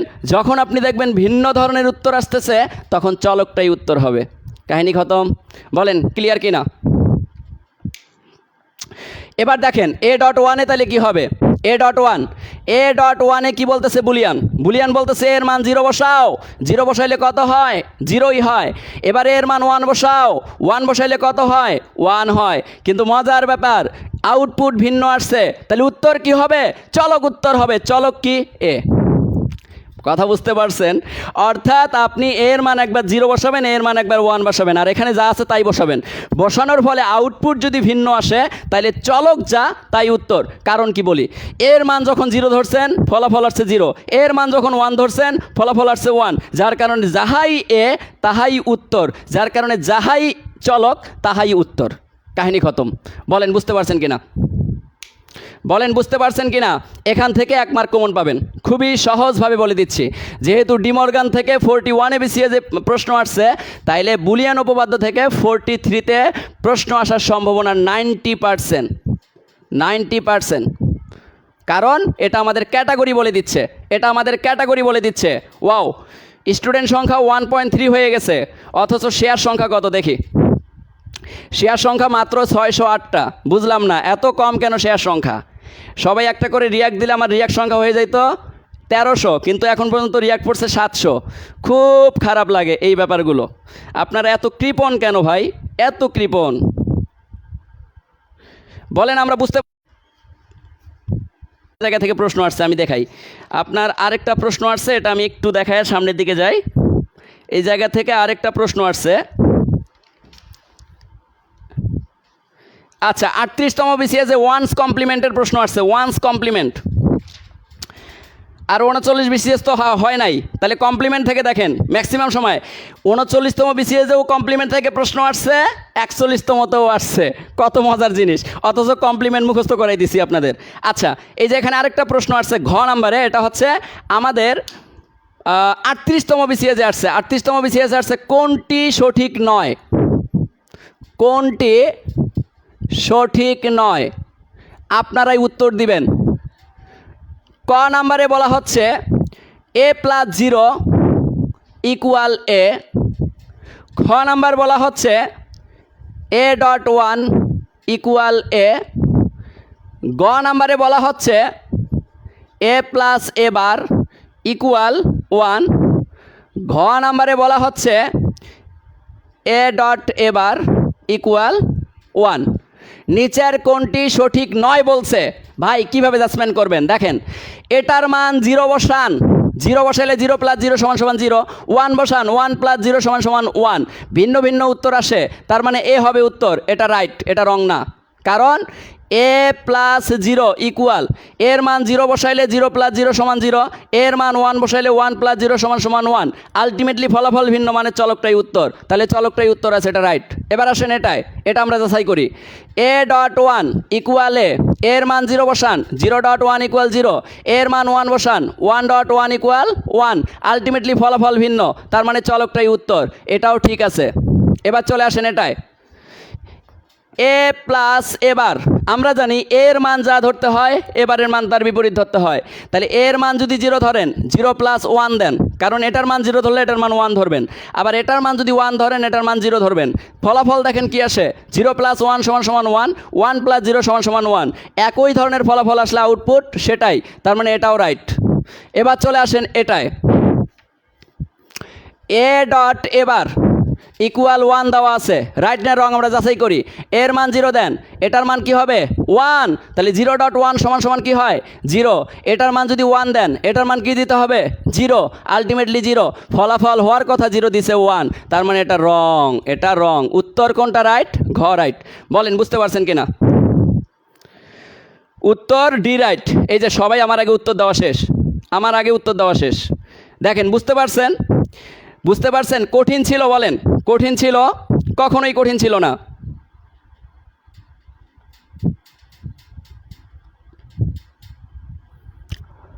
এখন পর্যন্ত শেয়ার হয়েছে কয়টা দেখি, আরেকবার যাচাই করি। আপনাদের শেয়ার সংখ্যা দেখলে আমার মাঝে মধ্যে ভয় লাগে। 654টা শেয়ার হয়েছে, অথচ ক্লাস করতেছে 1.2K স্টুডেন্ট রানিং। ভাই একটা করে রিয়াক্ট দিলে আমার রিয়াক্ট হয়ে যায় তো 828-এর জায়গায় 1.2। কেন এরকম কার্পণ্য করতেছেন? একটা করে রিয়াক্ট ইউজ করেন না, একটা করে রিয়াক্ট। কার্পণ্যগিরি বন্ধ করেন। ওকে ডান, ক্লিয়ার। ওকে ডান, ক্লিয়ার ক্লিয়ার। তাহলে 41 বিসিএস আমরা আরেকটু অ্যানালাইসিস করে যাই। 41 বিসিএস আমরা আরেকটু অ্যানালাইসিস করে যাই। 41 বিসিএসে, আপনাকে আবারও বলতেছি 41 বিসিএসে ভাইরাস খুবই ইম্পর্টেন্ট একটা পয়েন্ট ছিল। এরপরেও আমি আবারও বলতেছি, এখান থেকে এবছর আসার মতো যে জিনিসটা সেটা হচ্ছে ব্লুটুথের দূরত্ব দেওয়া আছে। ব্লুটুথ এর দূরত্ব এই ব্লুটুথের দূরত্ব এর জায়গায় এবছর প্রশ্ন আসতে পারে কোন জায়গা থেকে দেখেন, দূরত্ব সংক্রান্ত আরও অনেক কিছু আছে না বলেন তো? ওয়াইফাই আছে, কি আছে?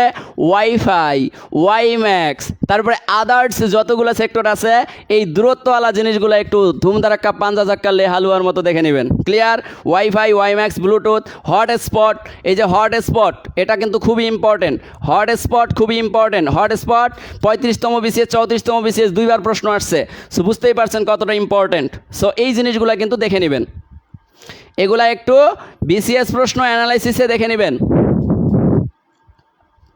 এই যেমন ব্লুটুথের দূরত্ব কত বলেন? ব্লুটুথের দূরত্ব হচ্ছে 10 থেকে 100 মিটার। 10 থেকে 100 মিটার, মনে থাকবে 10 থেকে 100 মিটার। এরপরে গিগাহার্টজ ফ্রিকোয়েন্সি এর ক্ষেত্রে ব্লুটুথের স্ট্যান্ডার্ড একটা মান আছে।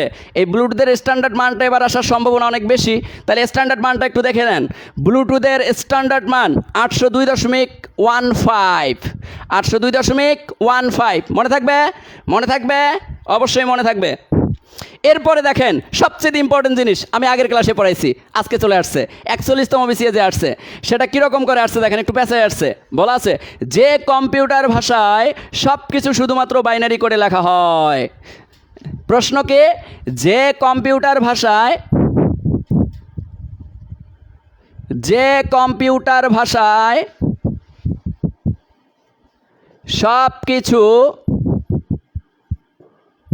সব কিছু বাইনারি কোডে লেখা হয়। বাইনারি কোডে লেখা হয়।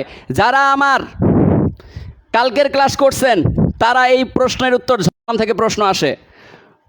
ক নাম্বার প্রশ্ন ছিল মেশিন ভাষা, খ নাম্বার প্রশ্ন ছিল সি, গ নাম্বার প্রশ্ন ছিল জাভা, ঘ নাম্বার প্রশ্ন ছিল পাইথন। বলেন, উত্তর দেন, দ্রুত গতিতে উত্তর দেন। এটার উত্তর কি হবে? কালকে পড়াইছি আমি, আজকে উত্তর দিতে না পারলে আর কিছু বলার নাই। ওয়াও, সবাই উত্তর দিয়েছেন মেশিন ভাষা, খুবই ভালো লাগলো। দেখেন আমি আবারও বলতেছি, যে কম্পিউটার ভাষা সব কিছু বাইনারি কোডে লেখে এটা হচ্ছে মেশিন ভাষা। আমি প্রজন্মগুলো মনে রাখাইছিলাম এটা দিয়ে, ম্যাও ম্যাও, মনে পড়ে? ম্যাও ম্যাও, ম্যা ফর মেশিন, অ্যা ফর অ্যাসেম্বলি, উ ফর উচ্চতর ভাষা। ম্যাও সিকোয়েন্স মনে রাখাইছিলাম, 1945 সাল মেশিন ভাষা, অ্যাসেম্বলি ভাষা 1950 থেকে 1960, উচ্চতর ভাষা 1960 থেকে 1970। সিকোয়েন্স মনে রাখার জন্য বিড়ালের ডাক মনে পড়ে? এই বিড়ালের ডাকের ক্ষেত্রে মেশিন ভাষায় আমি বলছিলাম যে মেশিন ভাষা শুধুমাত্র বাইনারি বিট দিয়ে হিসাব নিকাশ করে থাকে। তাহলে বাইনারি বিট বলতে কি? বাইনারি কোড বলতে কি? 0 এবং 1। তাহলে 0 এবং 1 দ্বারা হিসাব নিকাশ করে থাকে কে? মেশিন ভাষা। কে হিসাব করে থাকে? মেশিন ভাষা। মনে পড়ে? যারা ক্লাস করছেন তারা অনেক ভালো করে জানেন, যারা আমার ক্লাস করছেন তারা অনেক ভালো করে জানেন। আবারও বলতেছি, ম্যাও, এই ম্যাও দিয়ে মনে রাখবেন যে প্রোগ্রামের সিকোয়েন্স প্রজন্ম 5টা, এই 5টার মধ্যে 3টা প্রজন্ম এখানে লুকায়িত। মেশিন ভাষা বা প্রথম প্রজন্মের ভাষাকে বলা হয় মেশিন ভাষা, দ্বিতীয় প্রজন্মের ভাষাকে বলা হয় অ্যাসেম্বলি ভাষা, তৃতীয় প্রজন্মের ভাষাকে বলা হয় উচ্চতর ভাষা, আর প্রথম প্রজন্মের ভাষা বা 1GLকে বলা হয় 1945 থেকে 1950, এটাকে বলা হয় মেশিন ভাষা। তাহলে ম্যাও, এই যে ম্যা ফর মেশিন ভাষা, অ্যা ফর অ্যাসেম্বলি ভাষা, অ্যাসেম্বলি ভাষা হচ্ছে 2GL এর ভাষা, আর 2GL এর ভাষা হচ্ছে 1950 থেকে 1960। এরপরে উ ফর হচ্ছে উচ্চতর ভাষা, উচ্চতর ভাষা হচ্ছে 1960 থেকে 1970। এটা কি মনে পড়ে ভাই? মনে পড়ে? সবার মনে পড়ে?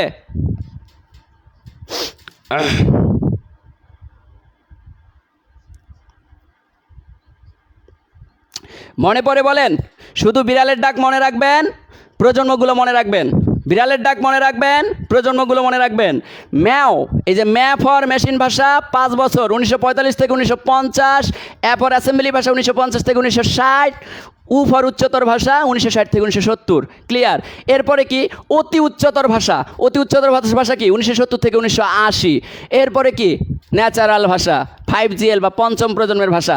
ন্যাচারাল ভাষা বা দুইটা কি বলছিলাম, মানুষের ভাষা আর প্রোগ্রামিং ভাষা। মানুষের ভাষাকে কম্পিউটার ভাষায় রূপান্তর করা, প্রোগ্রামিং ভাষাকে মানুষের বোধগম্য ভাষায় রূপান্তরিত করা। কাহিনী খতম, শেষ।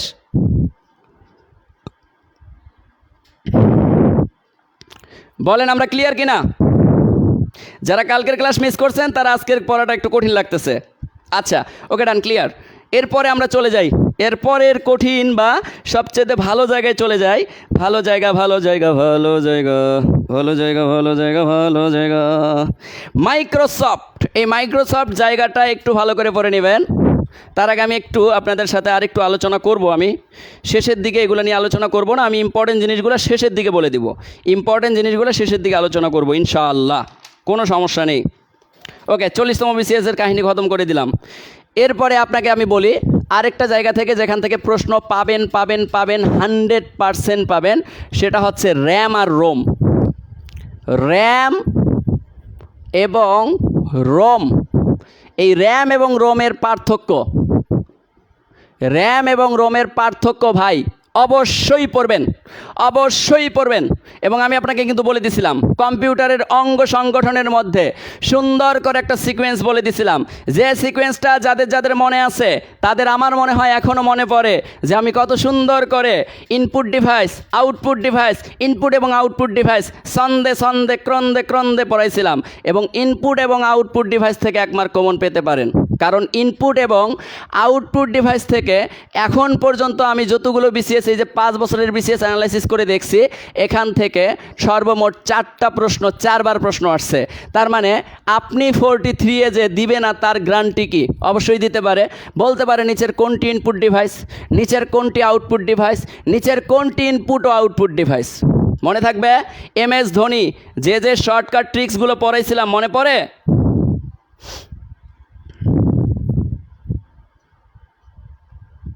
আচ্ছা, এবার দেখেন আমি একটু অ্যানালাইসিস করে যাই, এই জায়গাগুলো একটু অ্যানালাইসিস করে সামনের দিকে আগাই। এই জায়গাগুলো আমি একটু অ্যানালাইসিস করে সামনের দিকে আগাই। এই জায়গাগুলো আমি একটু অ্যানালাইসিস করি। র্যাম এবং রোমের মধ্যে পার্থক্যটা একটু বলে দিয়ে তারপরে সামনের দিকে চলে যাই। র্যাম এবং রোমের মধ্যে পার্থক্য মনে রাখবেন। র্যাম, র্যাম মনে রাখবেন র্যান্ডম অ্যাক্সেস মেমোরি। র্যাম মনে রাখবেন র্যান্ডম অ্যাক্সেস মেমোরি। আবার বলতেছি random access memory, random access memory, access memory মনে থাকবে, মনে থাকবে। আর রোম মনে রাখবেন read only memory, read only memory, read only memory মনে থাকবে। ওকে, 2 নম্বর পার্থক্য মনে রাখবেন, এটি একটি স্থায়ী মেমোরি। এই দেখেন রোম হচ্ছে একটি স্থায়ী মেমোরি, এটা হচ্ছে একটা স্থায়ী মেমোরি। তাহলে আপনাকে প্রশ্ন করবে নিচের কোনটি স্থায়ী মেমোরি, প্রশ্ন আসছে অলরেডি বিসিএসে, নিচের কোনটি স্থায়ী মেমোরি? রোম। কি কোনটি? রোম হচ্ছে একটা স্থায়ী মেমোরি, মনে থাকবে রোম হচ্ছে একটা স্থায়ী মেমোরি। কোনটি অস্থায়ী মেমোরি? র্যাম। ভাই অস্থায়ী বলতে কি? অস্থায়ী বলতে ব্যাপারটা এরকম, দেখেন অস্থায়ী মেমোরি আপনাকে বলতে পারে কোন মেমোরিতে কারেন্ট চলে যাওয়ার পর কোনো জিনিস স্থায়ী থাকে না। তাহলে কোন জিনিস? এই যে র্যামের ভেতরে কারেন্ট চলে যাওয়ার পরে কোনো জিনিস থাকে না, এটা অস্থায়ী, এটা অস্থায়ী, যে কোনো সময় নাই হয়ে যেতে পারে, উড়াল দিয়ে চলে যেতে পারে। কিন্তু রোমের ভেতরে স্থায়ী থাকে। রোমের ভেতরে কি থাকে? স্থায়ী থাকে। আবারও বলতেছি রোমের ভেতরে স্থায়ী থাকে। এবার 3 নম্বর পার্ট থেকে চলে যান। বিদ্যুৎ প্রবাহ বা কম্পিউটার বন্ধ হলেও এতে সংরক্ষিত তথ্য মুছে যায় না। মুছে যায় না কোথায়? রোমে। রোমে কখনো তথ্য মুছে যায় না, তথ্য মুছে যায় না। কারেন্ট চলে যাওয়ার পর তথ্য মুছে যায় না।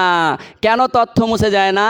কারণ রোম এমন একটা মেমোরি যেখানে সকল কিছু সেভ করে রেখে দেয়, কিন্তু এই জায়গায় কারেন্ট চলে যাওয়ার পর তথ্য মুছে যায়, তথ্য মুছে যায়। ক্লিয়ার? ক্লিয়ার? মনে থাকবে, মনে থাকবে? বলেন, মনে থাকবে? এরপরে মনে রাখবেন এটার স্পিড, এই যে র্যামের স্পিড মনে রাখবেন 100 ন্যানো সেকেন্ড, 100 ন্যানো সেকেন্ড, র্যামের 100 ন্যানো সেকেন্ড, 100 ন্যানো সেকেন্ড মনে রাখবেন। আর এটার ক্ষেত্রে মনে রাখবেন রোমের ক্ষেত্রে মনে রাখবেন এই রোম মনে রাখবেন 300 nano second, 300 nano second, 300 nano second, 300 nano second. এই পার্থক্যগুলো থেকে আশা করা যায় 1 মার্ক কমন পেতে পারেন। খুবই ইম্পর্টেন্ট টপিক, খুবই ইম্পর্টেন্ট টপিক। হ্যাঁ, রোম হচ্ছে পার্মানেন্ট ইনফরমেশন, যেখানে কখনোই কোনো তথ্য মুছে যাবে না। ক্লিয়ার কিনা বলেন? ক্লাস ডিলেট হয়ে যাবে, যারা ক্লাস করবেন না ক্লাস ডিলেট হয়ে যাবে। এত কষ্ট করে ক্লাস নিচ্ছি কিসের জন্য? ক্লাস করতে হবে, পুরো ক্লাস করতে হবে। এখন পর্যন্ত রিয়াক্ট করাটা পড়ছে আগে দেখি, খালি রিয়াকশান দেখতে ইচ্ছে করে। কেন দেখতে ইচ্ছে করে? কারণ আপনারা অনেক কৃপণ, এরকম কৃপণ মানুষ আমার দুনিয়ায় দেখি নাই। 999টা রিয়াক্ট পড়ছে, আরেকটা ফালান, 1K রিয়াক্ট ন্যূনতম ফালাই দেন 1K।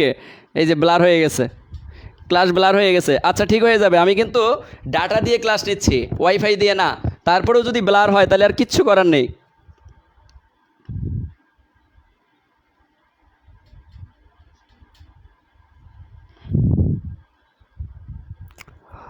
আচ্ছা, একজন আমাকে খুবই ভালো একটা মানে উৎসাহমূলক কমেন্ট করছে, I am from Kishoreganj, thanks a million, what's A presentation, just থাক, বাকিটার উচ্চারণ করলাম না। খুব ভালো লাগলো। এরকম বলবেন মাঝে মধ্যে, পাম দিয়ে হইলেও বলবেন। পাম দিয়ে হইলেও বললেও কি হবে যে আমার মধ্যে একটা উৎসাহ জাগবে। পার্টিসিপেন্টরা যেখানে এত উৎসাহ দিচ্ছে, না জানি আমি ভালোই ক্লাস নিচ্ছি, সো কন্টিনিউ চলতেই থাক। মানে উৎসাহ দিলে কিন্তু কন্টিনিউ চলতেই থাকবে, ঠিক আছে? আচ্ছা, এটা গেল, এটা গেল, এটা গেল, এটা গেল। এবার চলে আসেন, আমি কি বলছিলাম? কম্পিউটারের অঙ্গ সংগঠন থেকে প্রশ্ন আসবে। আবার বলতেছি, কম্পিউটারের অঙ্গ সংগঠন থেকে প্রশ্ন আসবে। যেমন আপনার প্রশ্ন আসছে, নিচের কোনটি সিস্টেমের অংশ? স্ট্রাকচার অফ কম্পিউটারের অঙ্গ সংগঠন থেকে প্রশ্ন হিউজ পরিমাণ প্রশ্ন আসছে। এখন একটা কম্পিউটারের মূলত 2টা অংশ থাকে, একটা হচ্ছে হার্ডওয়্যারের অংশ, একটা কি হার্ডওয়্যার, HARDWARE, হার্ডওয়্যার। আর 2 নাম্বারটা কি? 2 নাম্বারটা হচ্ছে সফটওয়্যার। এখন মজার ব্যাপার বলবে, আপনাকে প্রশ্ন করতেছে নিচের কোনটি সফটওয়্যার, নিচের কোনটি হার্ডওয়্যার। তাহলে মনে রাখবেন, হার্ডওয়্যার হচ্ছে সকল ইনপুট ডিভাইস। এই ইনপুটের মধ্যে সিপিইউ, ইনপুট থেকে আবার আউটপুট পাওয়ার জন্য, অর্থাৎ হার্ডওয়্যার হচ্ছে আমাদের ইনপুট ডিভাইস, আউটপুট ডিভাইস। আর ইনপুট থেকে আউটপুটে নিয়ে যাওয়ার জন্য যে প্রসেসিং করে তাকে বলা হয় সিপিইউ। তাকে কি বলা হয়? সিপিইউ। এই সিপিইউ, এই যে ইনপুট, সিপিইউ এবং আউটপুট, এগুলো সবগুলো হচ্ছে হার্ডওয়্যারের অংশ। আবার সিপিইউ এর অনেকগুলো অংশ আছে। সিপিইউ এর আবার এএলইউ, এমইউ, সিইউ, এগুলো হচ্ছে সব সিপিইউ এর অংশ। সিপিইউ দিয়ে মনে রাখবেন, সবার শেষে যতগুলো ইউযুক্ত যত জিনিস আছে সবগুলো সিপিইউ এর অংশ। যেমন একটা উদাহরণ দিচ্ছি, এএলইউ, শেষে ইউ আছে, সিপিইউ এর অংশ। এরপর আরও একটা উদাহরণ দিচ্ছি, ইউ আছে, সিপিইউ এর অংশ। আর একটা উদাহরণ দিচ্ছি, সিইউ, শেষে ইউ আছে, সিপিইউ এর অংশ। মনে থাকবে? এরপরে আরেকটা জিনিস মনে রাখতে পারেন, এমইউ আবার 2 ধরনের। এমইউ হচ্ছে প্রাইমারি, আবার সেকেন্ডারি। আবার প্রাইমারির মধ্যে কি আছে দেখেন, রোম, পিরম, এমরম, ইপ্রম, অনেকগুলো রোম আছে। আবার দেখেন সেকেন্ডারির মধ্যে কি, র্যাম, ডির্যাম, এসর্যাম। এবার চলে আসেন সফটওয়্যার। এই সফটওয়্যারের মধ্যে আবার কী কী আছে? সফটওয়্যার আবার 2টা, একটা হচ্ছে সিস্টেম, একটা হচ্ছে অ্যাপ্লিকেশন। এই সিস্টেম মনে রাখবেন কত সহজে বলে দিচ্ছি। সিস্টেমের প্রথম ওয়ার্ড কি? এস। যত ওয়ার্ড এস দিয়ে সবগুলো সিস্টেমের অংশ মনে রাখবেন। তাহলে সিস্টেমের এস দিয়ে অংশ কি কি হতে পারে?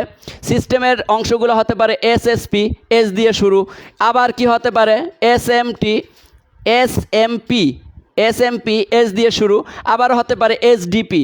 এগুলো সবগুলো হচ্ছে সিস্টেমের অংশ। অর্থাৎ এসতে সিস্টেম, এসতে এসএসপি, এসতে এসএমপি, এসতে এসডিপি। ক্লিয়ার?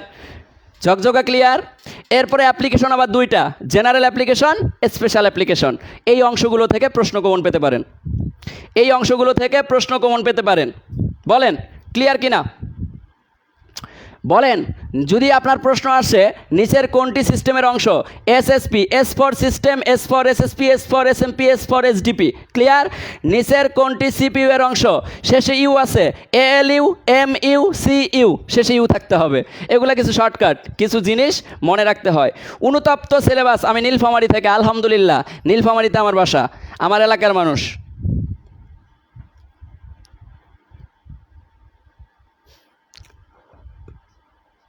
ব্যাংকের জন্য আলাদা ক্লাস না, ব্যাংকের জন্য আমি যে কোর্সটা রান করব, এই যে ভর্তি চলতেছে 44তম বিসিএস, এই 44তম BCS plus bank job plus শিক্ষক নিয়োগ, তিনটাই একসাথে কমপ্লিট কোর্স।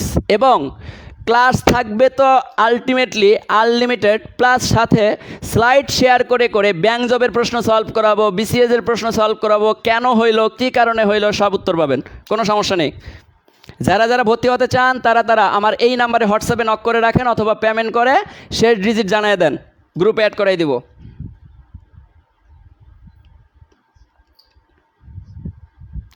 সবাই ক্লিয়ার কিনা বলেন clear? Okay clear. Rangpur, Nilphamari, Dinajpur, এগুলো আমার এলাকা, আমার এলাকার মানুষ থাকতে পারেন। আচ্ছা, কম্পিউটারের এই অংশগুলো থেকে প্রশ্ন আসবে।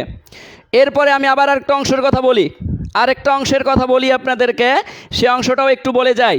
সে অংশটা হচ্ছে সফটওয়্যার থেকে প্রশ্ন আসবে, সফটওয়্যার। এই সফটওয়্যার থেকে আপনারা একটু ডিটেলসে পড়ে নেবেন ভাই, সফটওয়্যার এখন পড়ানোর সময় নাই, ঠিক আছে? সফটওয়্যারটা পড়ে নেবেন, এটা 7 স্টার টপিক।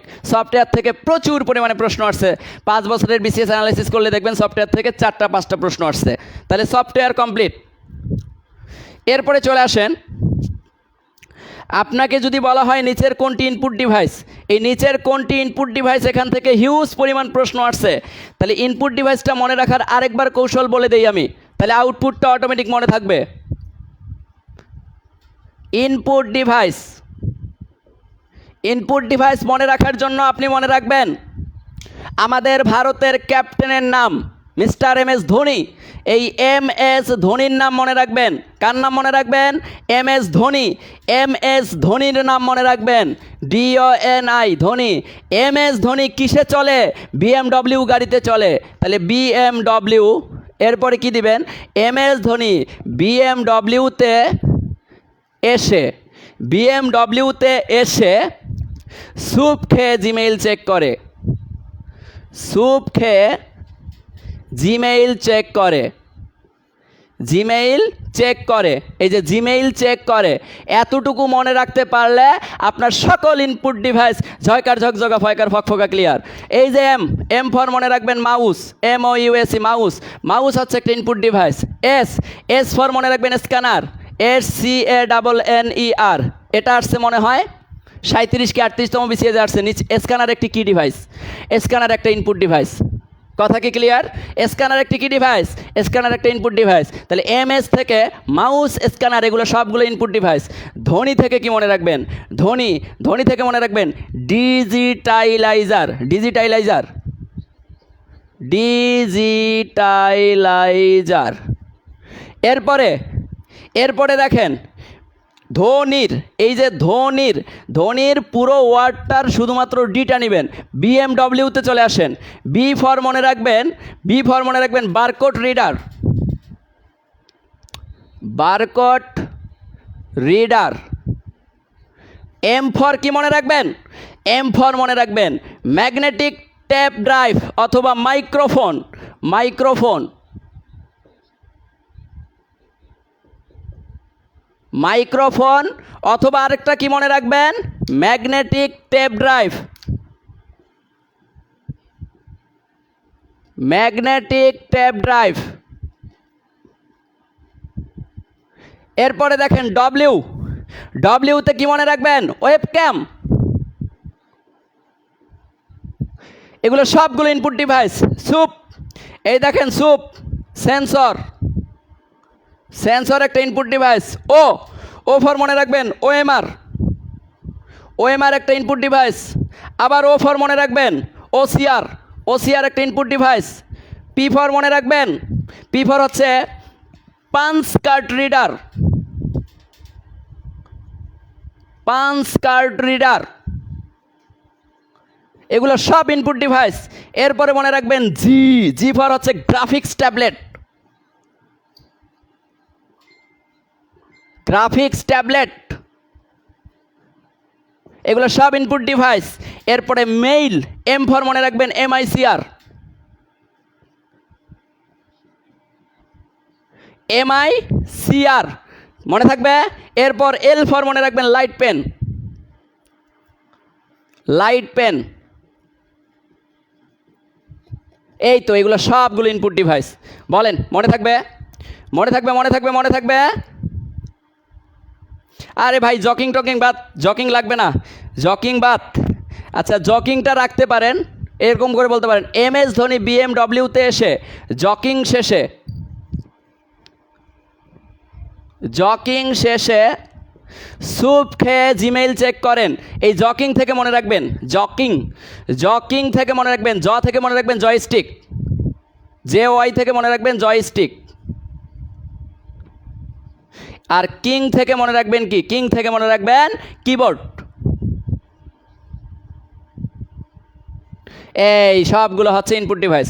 বলেন ঝয়কার ঝকঝকা ফয়কার ফকফকা ক্লিয়ার কিনা? বলেন সবগুলো ঝয়কার ঝকঝকা ফয়কার ফকফকা ক্লিয়ার কিনা? এগুলো সবগুলো ইনপুট ডিভাইস। তাহলে মনে থাকবে, মনে থাকবে, মনে থাকবে। বলেন মনে থাকার থাকবে কিনা?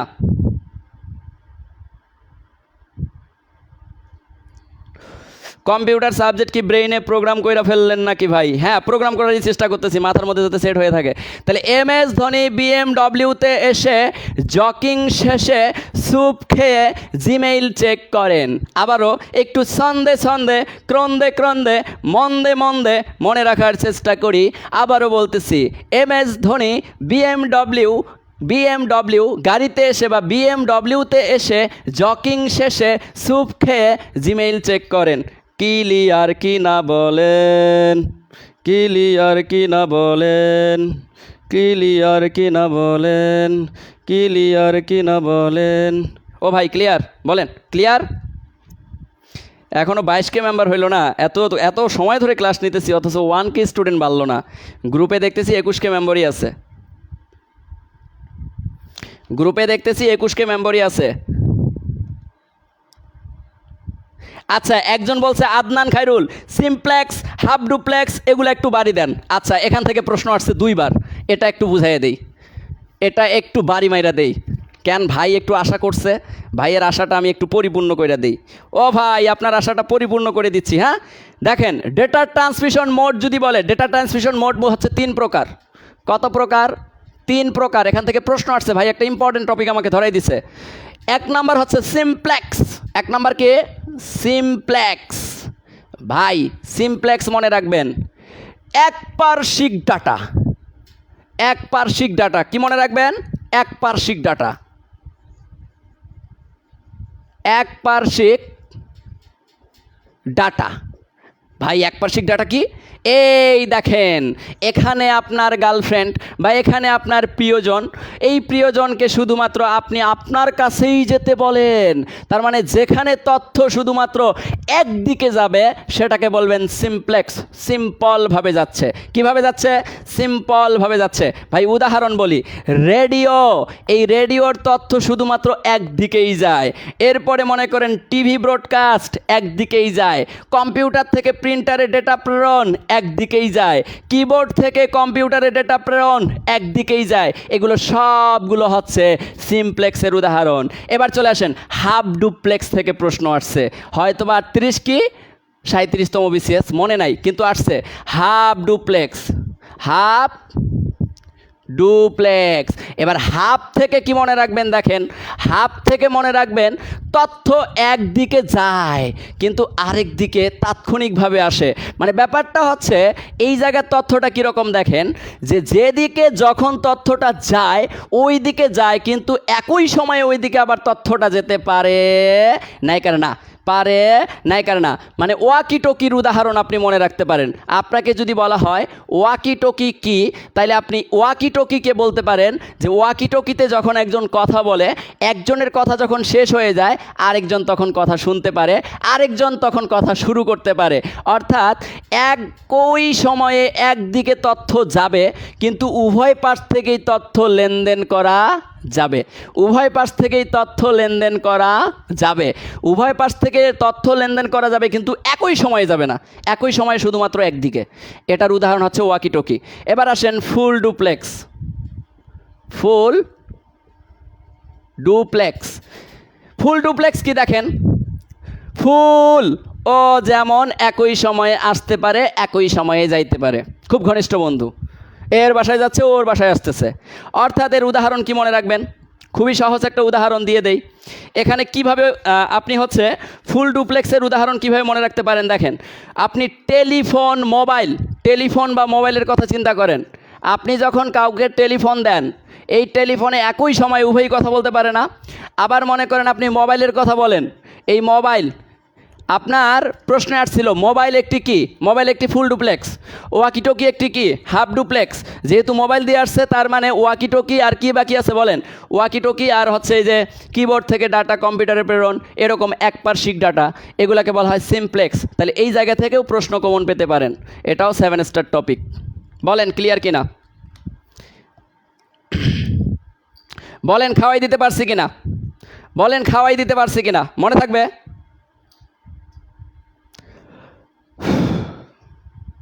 হ্যাঁ, রাত জেগে প্রেম করলে ফুল ডুপ্লেক্স, কারণ রাত জেগে প্রেম করবেন কিসে, হ্যালো, হ্যাঁ হ্যালো, কেমন আছো, ভালো, তুমি কেমন আছো, ভালো, এই যে একই সময় কথা বলতেছেন সচরাচর তাৎক্ষণিকভাবে, তাহলে এটাই হচ্ছে আমাদের ফুল ডুপ্লেক্স। তাহলে হাফ ডুপ্লেক্স হচ্ছে ওয়াকি টকি, হাফ ডুপ্লেক্স কি ওয়াকি টকি।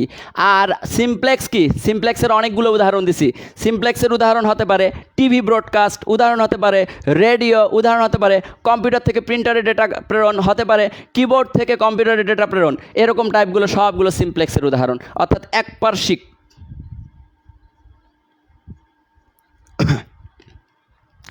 বলেন ক্লিয়ার কিনা, ওকে ক্লিয়ার, ক্লিয়ার, ডান, ক্লিয়ার, ওয়াও, ফ্যান্টাস্টিক।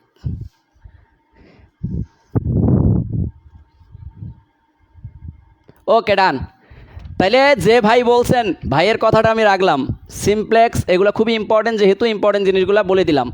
আচ্ছা, ওকে ডান, ওকে ডান, ওকে ডান। এবার আপনার আরেকটা জায়গা থেকে প্রশ্ন আসবে, যেটা থেকে প্রতি বছরই প্রশ্ন আসে, সেটা হচ্ছে কম্পিউটারের বাবাকে, কম্পিউটারের মাকে, কম্পিউটারের জনককে, কম্পিউটারের জননীকে, এরকম টাইপের প্রশ্ন, এরকম টাইপের একটা শখ দিয়ে দেই আপনাকে। আপনাকে যদি কখনো বলে father of computer, father of computer, তাহলে আপনি কি বলবেন, কম্পিউটারের বাবাকে নাকি, হ্যাঁ কম্পিউটারের বাবাকে, এরকম তো নাকি, অর্থাৎ কম্পিউটারের জনককে। কম্পিউটারের জনক মানে হচ্ছে বাবা, যাই হোক। ফাদার অফ কম্পিউটার হচ্ছে আমাদের চার্লস বেবেজ, কি মনে রাখবেন, Charles Babbage, Charles Babbage, Charles Babbage, দূর বানানো ভুল হচ্ছে, একটা মনে রাখলেই হয়েছে, চার্লস বেবেজ। এরপরে কি মনে রাখবেন, father of modern computer, father of modern computer, অর্থাৎ আধুনিক কম্পিউটারের জনককে, modern computer, father of modern computer. তাহলে ফাদার অফ মডার্ন কম্পিউটার, যদি আপনাকে আধুনিক কম্পিউটারের জনক বলেন তখন আপনার হবে John von Neumann, John von Neumann, John von Neumann, John von Neumann, মনে থাকবে, জন ভন নিউম্যান। ওকে ডান। এরপরে আপনাকে যদি প্রশ্নটা এভাবে করে, father of micro computer, father of micro computer, father of micro computer, micro computer, father of micro computer, তাহলে father of micro কম্পিউটারের জনককে, তাহলে এটা কি হবে, Edward Robert, Edward, Edward, Edward, মনে থাকবে। এরপরে আপনাকে যদি বলা হয় father of computer science, father of computer science, father of computer, computer science, এই ফাদার অফ কম্পিউটার সায়েন্স যখন আপনাকে বলবে তখন আপনি মনে রাখবেন Alan Turing, Alan Turing, Alan Turing. মনে থাকবে? মনে থাকবে? সবার মনে থাকবে? বলেন। তারপর বলতেছি, father of computer Charles Babbage, father of modern computer John von Neumann, father of micro computer Edward, father of computer science, এটা কি? Alan Turing, Alan Turing, Alan Turing, Alan Turing, Alan Turing, Alan Turing. ও হো হো, ও হো হো, বুঝতে পারছেন কিনা বলেন? সবাই বুঝতে পারছেন কিনা বলেন? মাঝে মধ্যে একটু মজা করতেছি, তাই বলে আবার জগার ভাইবেন না, জগার কিন্তু না, স্যাররে আবার জগার ভাই বানাই দিয়েন না ভাই। এবার আরেকটা জায়গায় বলি, কম্পিউটারের গতি থেকে প্রশ্ন আসবে। কম্পিউটারের গতি থেকে বিগত বিসিএ যে প্রশ্ন আসছে, যার কারণে আবারও বলতেছি কম্পিউটারের গতি, কম্পিউটারের গতি থেকে প্রশ্ন আসবে। ভাইয়া গতি থেকে কি কি প্রশ্ন আসতে পারে? আপনাকে বলতে পারে 1 মিলি সেকেন্ড সমান কত? মনে রাখবেন, 1 মিলি সেকেন্ড, 1 মিলি সেকেন্ড সমান সমান কত সেকেন্ড বলতে পারে? 1 মিলি সেকেন্ড সমান সমান মনে রাখবেন 10⁻³ সেকেন্ড। এরপর মিলি সেকেন্ডের পরে আস্তে আস্তে নামতে থাকবে নিচের দিকে, 1 মাইক্রো সেকেন্ড বলতে পারে, মাইক্রো, 1 মাইক্রো সেকেন্ড সমান কি? 10⁻6 সেকেন্ড। এরপরে মাইক্রো, এরপরে নিচে নামতে পারে, নিচে নামলে আসবে 1 ন্যানো সেকেন্ড। তাহলে 1 ন্যানো সেকেন্ড, আবার 3 যোগ করেন, 3 যোগ করলে কত হবে? 10⁻9 সেকেন্ড। এরপর আপনার ন্যানো এর নিচে আরও নামতে পারে 1 পিকো সেকেন্ড, 1 পিকো থেকে মনে রাখবেন 10⁻12 সেকেন্ড। এরপর আরও নিচে নামতে পারে 1 femto second, 1 femto second, 1 femto second মনে রাখবেন 10⁻15। এবার আরও নিচে নামতে পারে 1 অ্যাটো সেকেন্ড, 1 অ্যাটো সেকেন্ড। এই 1 অ্যাটো সেকেন্ড মনে রাখবেন 10⁻18 শেষ। এটা হচ্ছে আমাদের কম্পিউটারের গতি। এই কম্পিউটারের গতি থেকে প্রশ্ন আসতে পারে, কম্পিউটারের গতি থেকে প্রশ্ন আসতে পারে। এই পানি দাও। কম্পিউটারের গতি থেকে প্রশ্ন আসতে পারে। ক্লাস কিন্তু এখনও শেষ হয় নাই, কেবল অর্ধেক ক্লাস নিচ্ছি, আরও ক্লাস চলতেই থাকবে।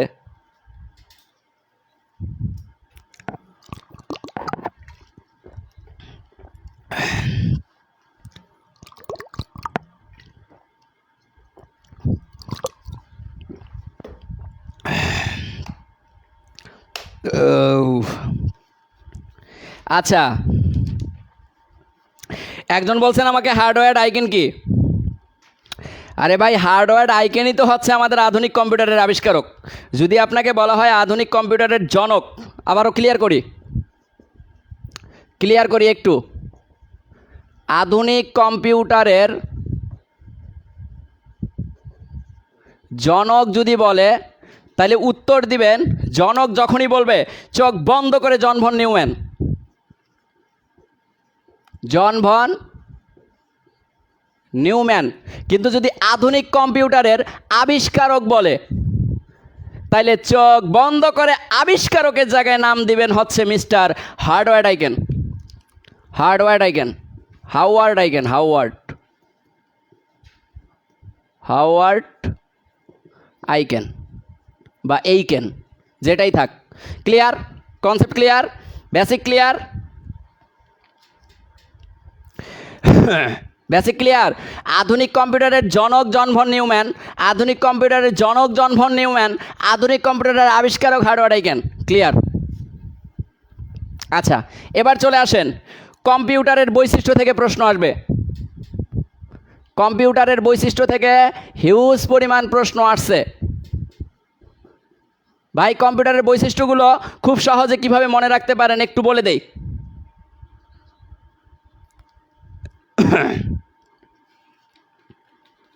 বলেন, কম্পিউটারের বৈশিষ্ট্য মনে রাখবেন, কম্পিউটার সূক্ষ্মতার সহিত আমাদেরকে হিসাব দিয়ে থাকে। এই কম্পিউটার কখনো বিশ্বাসঘাতকতা করে না, কম্পিউটার কখনো কি করে না? বিশ্বাসঘাতকতা করে না। তাহলে এর মধ্যে কি আছে? বিশ্বাসযোগ্যতা আছে। তার মানে কম্পিউটারের একটা বিশ্বাসযোগ্যতা আছে। এই বিশ্বাসযোগ্যতা মনে রাখবেন, কম্পিউটার হচ্ছে একটা বিশ্বাসযোগ্যতা। এর বৈশিষ্ট্যের মধ্যে মূল্যবান বৈশিষ্ট্য হচ্ছে বিশ্বাসযোগ্যতা, 7 স্টার দিয়ে রাখেন। এর পরের বৈশিষ্ট্য হচ্ছে এর মধ্যে কোনো ক্লান্তিহীনতা নাই, এ কাজ করতেই থাকে। ক্লান্তিহীনতা, ক্লান্তিহীনতা, এর মধ্যে কোনো ক্লান্তিহীনতা নাই। এর মধ্যে কি রয়েছে? স্মৃতিশক্তি, স্মৃতিশক্তি বা মেমোরি থাকে, স্মৃতিশক্তি বা মেমোরি থাকে। এর মধ্যে কি থাকে? এর মধ্যে বহুমুখিতা থাকে, বহুমুখিতা থাকে, বহুমুখী কাজ করতে পারে। এটা হচ্ছে একটা কম্পিউটারের বৈশিষ্ট্য। এর মধ্যে কি থাকতে পারে? এ হচ্ছে নির্ভুল, নির্ভুলতা, নির্ভুলতা রেজাল্ট দিয়ে থাকে। এ কি করতে পারে? যুক্তিসঙ্গত সিদ্ধান্ত দিতে পারে, যুক্তিসঙ্গত সিদ্ধান্ত দিতে পারে। তাহলে এগুলা হচ্ছে মূল্যবান বৈশিষ্ট্য। এই বৈশিষ্ট্যগুলো একটু মনে রাখবেন। মনে থাকবে না? এখনই মনে করে দিচ্ছি। কম্পিউটার সূক্ষ্মতার সহিত হিসাব দিয়ে থাকে, এই জন্য কম্পিউটারকে ভালো লাগে। কম্পিউটার অনেক বিশ্বাসযোগ্যতা অর্জন করে। একটা মানুষের কাছে একটা তথ্য দিলে ক্লিকবাজি করে আরেকজনকে বলে দেয়, কিন্তু কম্পিউটার এটা বলে না, কম্পিউটার এটা বলে না। তার মধ্যে বিশ্বাসযোগ্যতা আছে। কম্পিউটার কখনোই ক্লান্তহীন, মানুষের মতো ক্লান্তহীনভাবে বলে না আমি ক্লান্ত আর কাজ করতে পারতেছি না। কম্পিউটার বলে তুমি আমাকে যেমন দিচ্ছ তেমন নিচ্ছ। কম্পিউটার ক্লান্তহীনতাভাবে কাজ করে। স্মৃতিশক্তি, কম্পিউটারের মধ্যে যতটুকু স্মৃতিশক্তি আপনি দিচ্ছেন ততটুকু সে অনর্গল ডেলিভারি করে দিয়ে যাচ্ছে। এরপরে বহুমুখিতা, বহুমুখিতা বলতে কি? কম্পিউটার ভিন্ন ভিন্ন অনেক ধরনের কাজই করতে পারে, যেমন কাজ করতে চান তেমন কাজ সে দিতে আপনাকে রাজি। কম্পিউটার কি করে? আপনি যদি নির্ভুলভাবে তাকে দেন তাহলে সে নির্ভুলভাবে জিনিসটাকে রাখবে।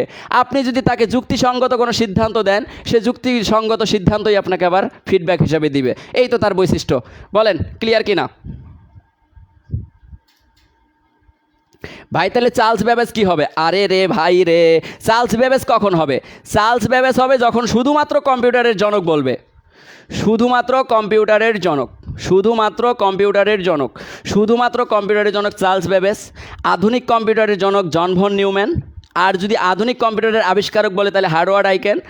আর যদি আপনাকে কখনো এভাবে বলে, এভাবে বলে মিনি কম্পিউটারের জনককে, মিনি কম্পিউটারের জনক হচ্ছে এইচ ওলসেন।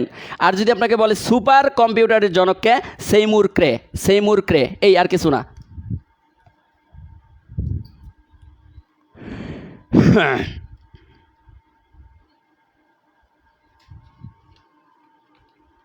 হ্যাঁ, কম্পিউটারকে লাঠি মারলে কম্পিউটার পাল্টা আঘাত করে না। হ্যাঁ, কম্পিউটার এই বৈশিষ্ট্যটা খুব ভালো। কম্পিউটার বলে আমার মারতেছো সমস্যা নাই, আমি শুধু ভেঙে যাব, কিন্তু তোমাকে আঘাত করব না, কিন্তু তোমার দিলের মধ্যে আঘাত করব। তুমি যে আমার এত টাকা দিয়ে কিনছো, এই টাকাটার পরিমাণটা যখন তুমি ফিল করবা তখন কষ্টটা বুঝবা। হ্যাঁ, আঘাত করে না? আঘাত করে, কলিজায় গিয়ে আঘাত করে। ওরে ভাই, বুঝি বুঝি, আমরা বুঝি, ঠিক আছে, এগুলো বলা লাগবে না। আচ্ছা, যাই হোক,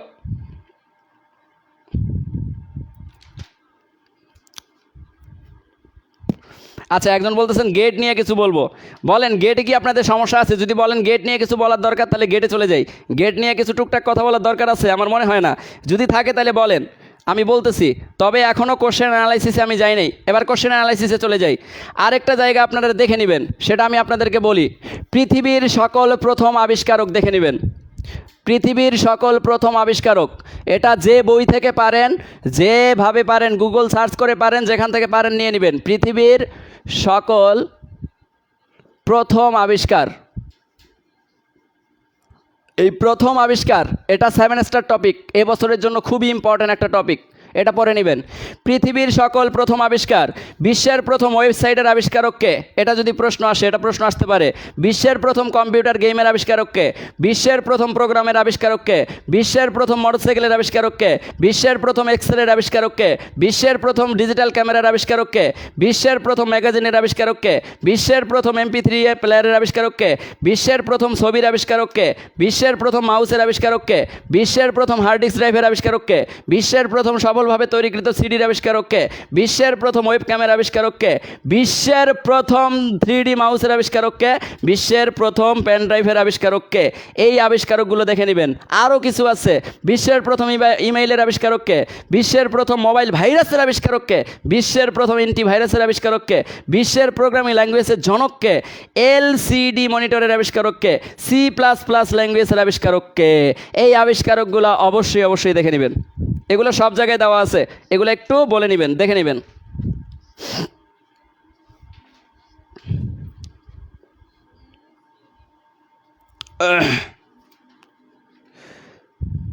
আচ্ছা, গেট নিয়ে অনেকেই বলতেছেন, তাহলে গেটটা কি মাথায় ঢুকাই দেবো? আচ্ছা, লজিক গেট একটু লেখেন, লজিক গেটটা একটু খাওয়াই দেই সবাই রে, লজিক গেটটা একটু খাওয়াই দেই নাকি?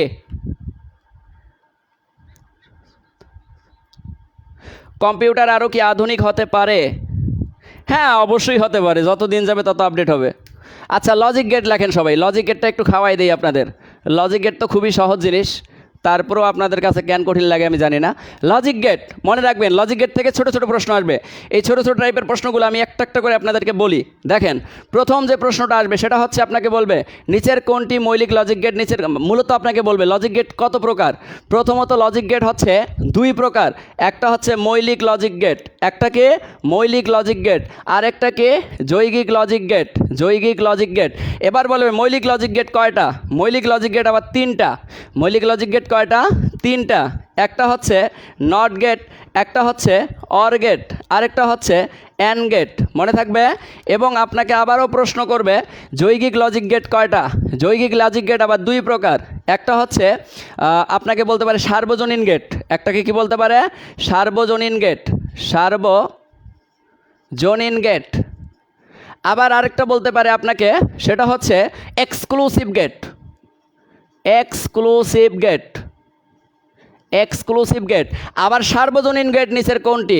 সার্বজনীন গেট দুইটা, একটা হচ্ছে ন্যান গেট, আর একটা হচ্ছে নর গেট। আবার আপনাকে বলবে এক্সক্লুসিভ গেট কয়টা? এক্সক্লুসিভ গেট দুইটা, একটা হচ্ছে এক্স অর গেট, আরেকটা হচ্ছে এক্স নর গেট, মনে রাখবেন। আর এগুলো হচ্ছে সব মৌলিক গেট। এবার সবচেয়ে বেশি যে প্রশ্ন আসে এই জায়গা থেকে, তিনবার প্রশ্ন আসছে, আর ব্যাংক জবে কতবার আসছে হিসাব নাই। আপনাকে বলবে নিচের কোনটি সার্বজনীন গেট, কখনোই এক্স অর এক্স নর দিবেন না। এক্স অর এক্স নর কখনোই সার্বজনীন গেট না। সার্বজনীন গেট শুধুমাত্র দুইটা, আর এই দুইটার মধ্যে ন্যান গেট আর নর গেট থাকে। আবার যদি এখন প্রশ্নটা একটু পেঁচায়া বলে, যদি আপনাকে বলে সার্বজনীন গেট মূলত কয়টি মৌলিক গেটের সমন্বয়ে গঠিত? দুইটি মৌলিক গেটের সমন্বয়ে গঠিত। কেন? ন্যান গেটকে যদি আপনি ভাঙ্গেন, ন্যান গেটকে যদি আপনি ভাঙ্গেন, এন ফর হচ্ছে নট যোগ, অ্যান্ড ফর হচ্ছে অ্যান্ড। এই যে নট প্লাস অ্যান্ড ইকুয়াল করলে হয় ন্যান্ড, ইকুয়াল করলে কি হয়? ন্যান্ড। তাহলে এখানে কয়টা মৌলিক গেট? দুইটা মৌলিক গেটের সমন্বয়ে ন্যান্ড গেট তৈরি।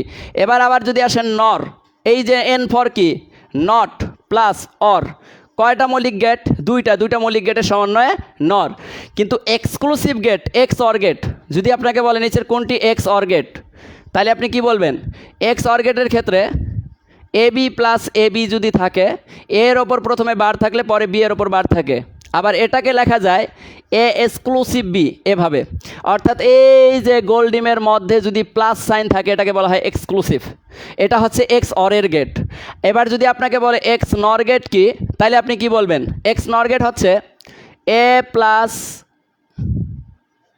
এ বি প্লাস এ বি দিবেন, এখানে এর ওপর বার, বি এর ওপর বার। এটাতে সিঙ্গেল সিঙ্গেল বার, আর এটাতে এক পাশে দুইটার ওপর বার। কথা ক্লিয়ার? আর এক্স নর গেটকে যদি এক্সক্লুসিভ দ্বারা প্রকাশ করেন, তাইলে কি হবে দেখেন, এ এক্সক্লুসিভ বি আর এটার উপর হোল বার, এই আর কিছু না। এতটুক থেকে প্রশ্ন সবচেয়ে বেশি আসে। নিচের কোনটি সার্বজনীন gate? NAND gate, NOR gate. নিচের কোনটি exclusive gate? XOR gate, XNOR gate. নিচের কোনটি XNOR gate? A exclusive B whole bar. নিচের কোনটি XNOR gate? A B plus A bar B bar, এটা। অথবা আপনাকে প্রশ্ন করতে পারে নিচের কোনটি XOR gate? A bar B plus A B bar. অথবা আপনাকে প্রশ্ন করতে পারে নিচের কোনটি XOR gate? A exclusive B. বলেন এতটুকু ক্লিয়ার কিনা? ইউনিভার্সাল গেট বা সার্বজনীন গেট একই কথা। সার্বজনীন গেট বলতে কি মৌলিক গেট? না, মৌলিক গেট দুই বা ততোধিক মৌলিক গেটের সমন্বয়ে সার্বজনীন গেট বা এক্সক্লুসিভ গেট তৈরি হয়। দুইটা মৌলিক গেটের সমন্বয়ে সার্বজনীন গেট তৈরি হয়, অবশ্যই এটা একটা যৌগিক গেট। আবার এক্সক্লুসিভ গেট কিন্তু তিনটা গেটের সমন্বয়ে গঠিত হয়। কেন বলেন? বার থাকলে নট গেট, ডট অবস্থায় থাকলে অ্যান্ড গেট, প্লাস থাকলে অর গেট। তাহলে নট অ্যান্ড অর তিনটাই আছে, তা যার কারণে এক্স অর এবং এক্স নর তিনটা মৌলিক গেটের সমন্বয়ে গঠিত, তিনটা মৌলিক গেটের সমন্বয়ে গঠিত। আবার ব্লার হয়ে গেছে। ব্লার হয়ে গেলে আমি কি করব বলেন? ব্লার হয়ে গেলে আমি কিতা করতাম? ব্লার হয়ে গেলে আমি কিতা করতাম বলেন, কিতা করতাম? ওয়াও, 1.3 রিয়াক্ট হয়ে গেছে। আলহামদুলিল্লাহ, ভালো লাগলো যে আপনারা ক্লাস করতেছেন মনোযোগ সহকারে। এখন পর্যন্ত 903টা শেয়ার হয়েছে, এখন পর্যন্ত 1200 স্টুডেন্ট ক্লাস করতেছেন, অথচ 1K শেয়ার হয় নাই। এটাই সবচেয়ে বড় দুঃখ আমার।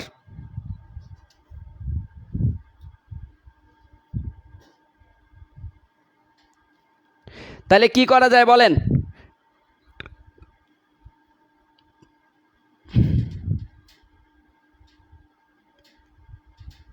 ব্লার হয়ে গেছে, ব্লার হয়ে গেছে, ব্লার হয়ে গেছে।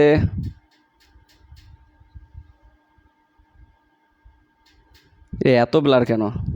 ব্লারও তো একটা লিমিট থাকে। এই যে দেখি একেবারে ফুল ব্লার হয়ে গেছে। ও, আমার মোবাইলের ডাটা অফ হয়ে গেছে না? হ্যাঁ, ফোন অন করে হটস্পট অন করছো, এই জন্যই তো ব্লার। তাই তো বলি, হ্যাঁ, 1000-এর নিচে চলে আসছে স্টুডেন্ট।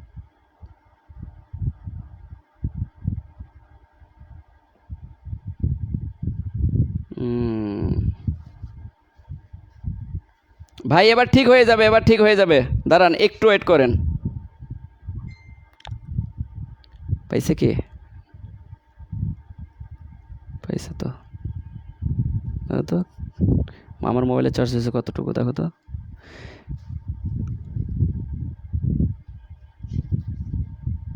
16% হলে দাও। একটু দেখেন। হ্যাঁ, এটা থেকে তো পাচ্ছে না, ওটা তো ইয়েই পাচ্ছে, ওয়াইফাইটাই পাচ্ছে।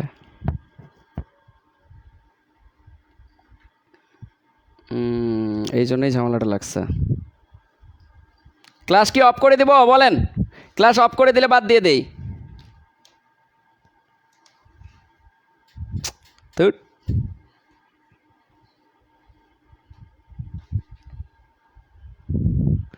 আচ্ছা, আজকে এই পর্যন্তই থাক।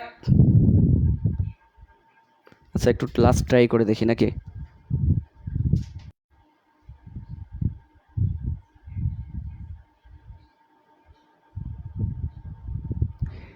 ভাই এবার মোবাইলের ডাটা কানেকশন পাইছে, আমার মোবাইল বন্ধ হয়ে গেছিল। যদি আপনারা ক্লাসে আবার এগেইন আসেন তাহলে ক্লাস শুরু করব, আর যদি না আসেন তাহলে ক্লাস অফ করে দিয়ে চলে যাব।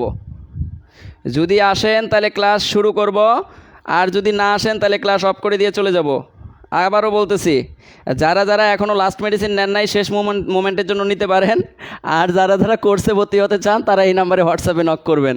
শেষ মুহূর্তে একটু অ্যাড দিয়ে যাই, কিছু করার নাই। ক্লাস কেটে গেছে নাকি? ক্লাস কাটে নাই না, ক্লাস চলতেছে, কিন্তু সমস্যা হচ্ছে পার্টিসিপেন্ট কমে গেছে। এখনও তো ব্লার দেখা যাচ্ছে। এই ভাই এখন কি ঠিক আছে? বোর্ড কি এখন ক্লিয়ার আছে? মনে হয় না, আবারও ব্লার হচ্ছে, সমস্যা নেই। স্যার আসি sir, continue, yes continue please. Continue যে করবো, বোর্ড তো ক্লিয়ার দেখা যেতে হবে তাই না? আমার আসলে মোবাইলটা বন্ধ হয়ে গেছিলো, আমার ডাটা যে অফ হয়ে গেছে আমি এটা দেখি নেই। অটোমেটিক আবার ওয়াইফাই দিয়ে তখন ক্লাস কন্টিনিউ ছিল। এই যে এবার আবার ক্লিয়ার হয়ে গেছে।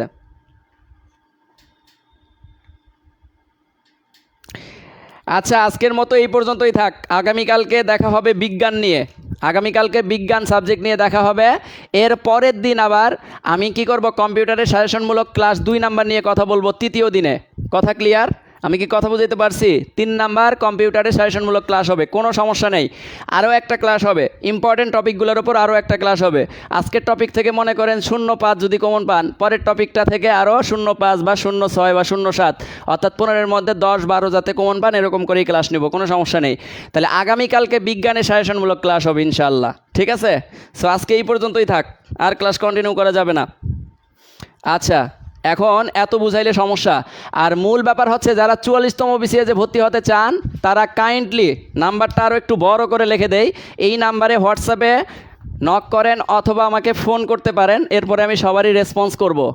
আবার বলি, কোর্স ডিউরেশনটার কথা একটু বলি। কোর্স ডিউরেশন 44 প্রিলির আগ পর্যন্ত চলবে। যারা 44 প্রিলি টার্গেট রাখছেন তাদের জন্য বলি, 43 এর জন্য না। 43 এর ব্যাচে আমার প্রায় 900-এর মতো, প্রায় 1000-এর মতো, 979 জনের মতো স্টুডেন্ট আছে। সো ওদের কথা বলবো না, ওরা যেহেতু ক্যান্ডিডেট আলহামদুলিল্লাহ ওরা সবাই চান্স পাক, ওদের জন্য দোয়া করবেন। যারা 44 টার্গেট রাখছেন এবং যারা বিভিন্ন ব্যাংক জবে পরীক্ষা দিবেন এবং বিভিন্ন প্রাইমারি বা অন্য পরীক্ষা দিবেন, তাদের জন্য আইসিটি এবং বিজ্ঞানের আলাদা আলাদা কোর্স থাকতেছে। এই আলাদা আলাদা কোর্সের মধ্যে আপনি যেটা পাবেন, শুধুমাত্র আপনি আইসিটির কোর্স করতে পারবেন। শুধুমাত্র আইসিটির কোর্স থেকে আপনি যেটা পাবেন সেটা হচ্ছে 510 টাকার বিনিময়ে বিসিএস প্রিলি প্লাস ব্যাংক জব প্লাস শিক্ষক নিয়োগ তিনটেই কাভার হবে। এবং বিজ্ঞানও সেম, আপনি বিজ্ঞান থেকে যদি শিক্ষক নিয়োগের কথা বলেন, যদি ব্যাংক জবের কথা বলেন, বিসিএস প্রিলির কথা বলেন, এটাও আপনি 510 টাকায় কাভার করতে পারবেন। আবার কেউ যদি বলে আমি দুইটা কোর্স একসাথে করতে চাই, তাহলে সে 820 টাকা পেমেন্ট করে দুইটা কোর্স করতে পারবে। এতে করে লিমিট হচ্ছে 300 স্টুডেন্ট পর্যন্ত এই পেমেন্টটা থাকবে। 300 ক্রস করার সাথে সাথে 1020 টাকা পেমেন্ট করতে হবে। কথা বুঝতে পারছেন? আর যারা বিসিএস 43-তে টিকবেন, রিটেনে কনফিডেন্স আছে, তারা রিটেনের ব্যাচে ভর্তি হতে পারেন। রিটেনের ব্যাচে জানেন অনেক বহুত প্যারা, অনেক ডিটেলসে পড়াইতে হয়। এই আইসিটি এবং বিজ্ঞানের রিটেন ব্যাচ আছে, রিটেন ব্যাচের জন্য 2020 টাকা পেমেন্ট করতে হবে। ক্লিয়ার? তাহলে এই ছিল আমার পেমেন্টের ধারাবাহিকতা। এবং ক্লাসের কথা বলি, এটাতে ক্লাস 40+ বা 30+ থাকবে এবং স্লাইড শেয়ার করে জুমে এমসিকিউ সলভ থাকবে বা ডিটেলসে কোশ্চেন বিশ্লেষণ করা থাকবে। এরপরে এই যে প্রিলির ব্যাচের কথা যদি বলি, প্রিলিতে প্রথমে ডিটেলস পড়াবো। এতে করে কতগুলো লেকচার লাগতে পারে? মোটামুটি দুইটা মিলে 60টা ক্লাস লাগবে। এই 60টা ক্লাসের বাইরেও জুমে ক্লাস থাকবে। এই জুমের ক্লাসগুলো কি হবে? জুমের ক্লাসগুলো হবে স্লাইড শেয়ার করে এমসিকিউ ধরে ধরে পড়ানো। কথা বুঝতে পারছেন? এতে করে আপনি কথা বলে বলে আমার সাথে কি করতে পারবেন? এমসিকিউগুলো সলভ করতে পারবেন এবং এমসিকিউ এর কোন জায়গায় প্রবলেম এটা আমাকে বলতে পারবেন। এতে করে আমি আলোচনা ভালো করে করতে পারবো। আর মানুষ মাত্রই ভুল, আমি পড়াইতে গিয়েও 2-1টা ভুল হতে পারে। এতে করে আমাকে ক্ষমাসুন্দর দৃষ্টিতে দেখতে হবে। আচ্ছা, যাই হোক, এখন এই জায়গাটায় আপনারা একটু মেনটেন করতে পারেন। আর যারা যারা পড়তে ইচ্ছুক তারা কাইন্ডলি 01751239047 এই নাম্বারে হোয়াটসঅ্যাপে নক করেন অথবা ডিরেক্ট কল করেন। ঠিক আছে? সবাই ভালো থাকেন, সুস্থ থাকেন। সবার সুস্থতা কামনা করে শেষ করতেছি আজকের মতো। আর আগামীকালকে দেখা হবে বিজ্ঞানের সাজেশনমূলক ক্লাস ইনশাআল্লাহ। এবং পরবর্তী আরেকটা ক্লাসে দেখা হবে কম্পিউটারের সাজেশনমূলক ক্লাস 2-এ। সো সবাই ভালো থাকেন, সুস্থ থাকেন। সবার সুস্থতা কামনা করে শেষ করতেছি। আল্লাহ হাফেজ।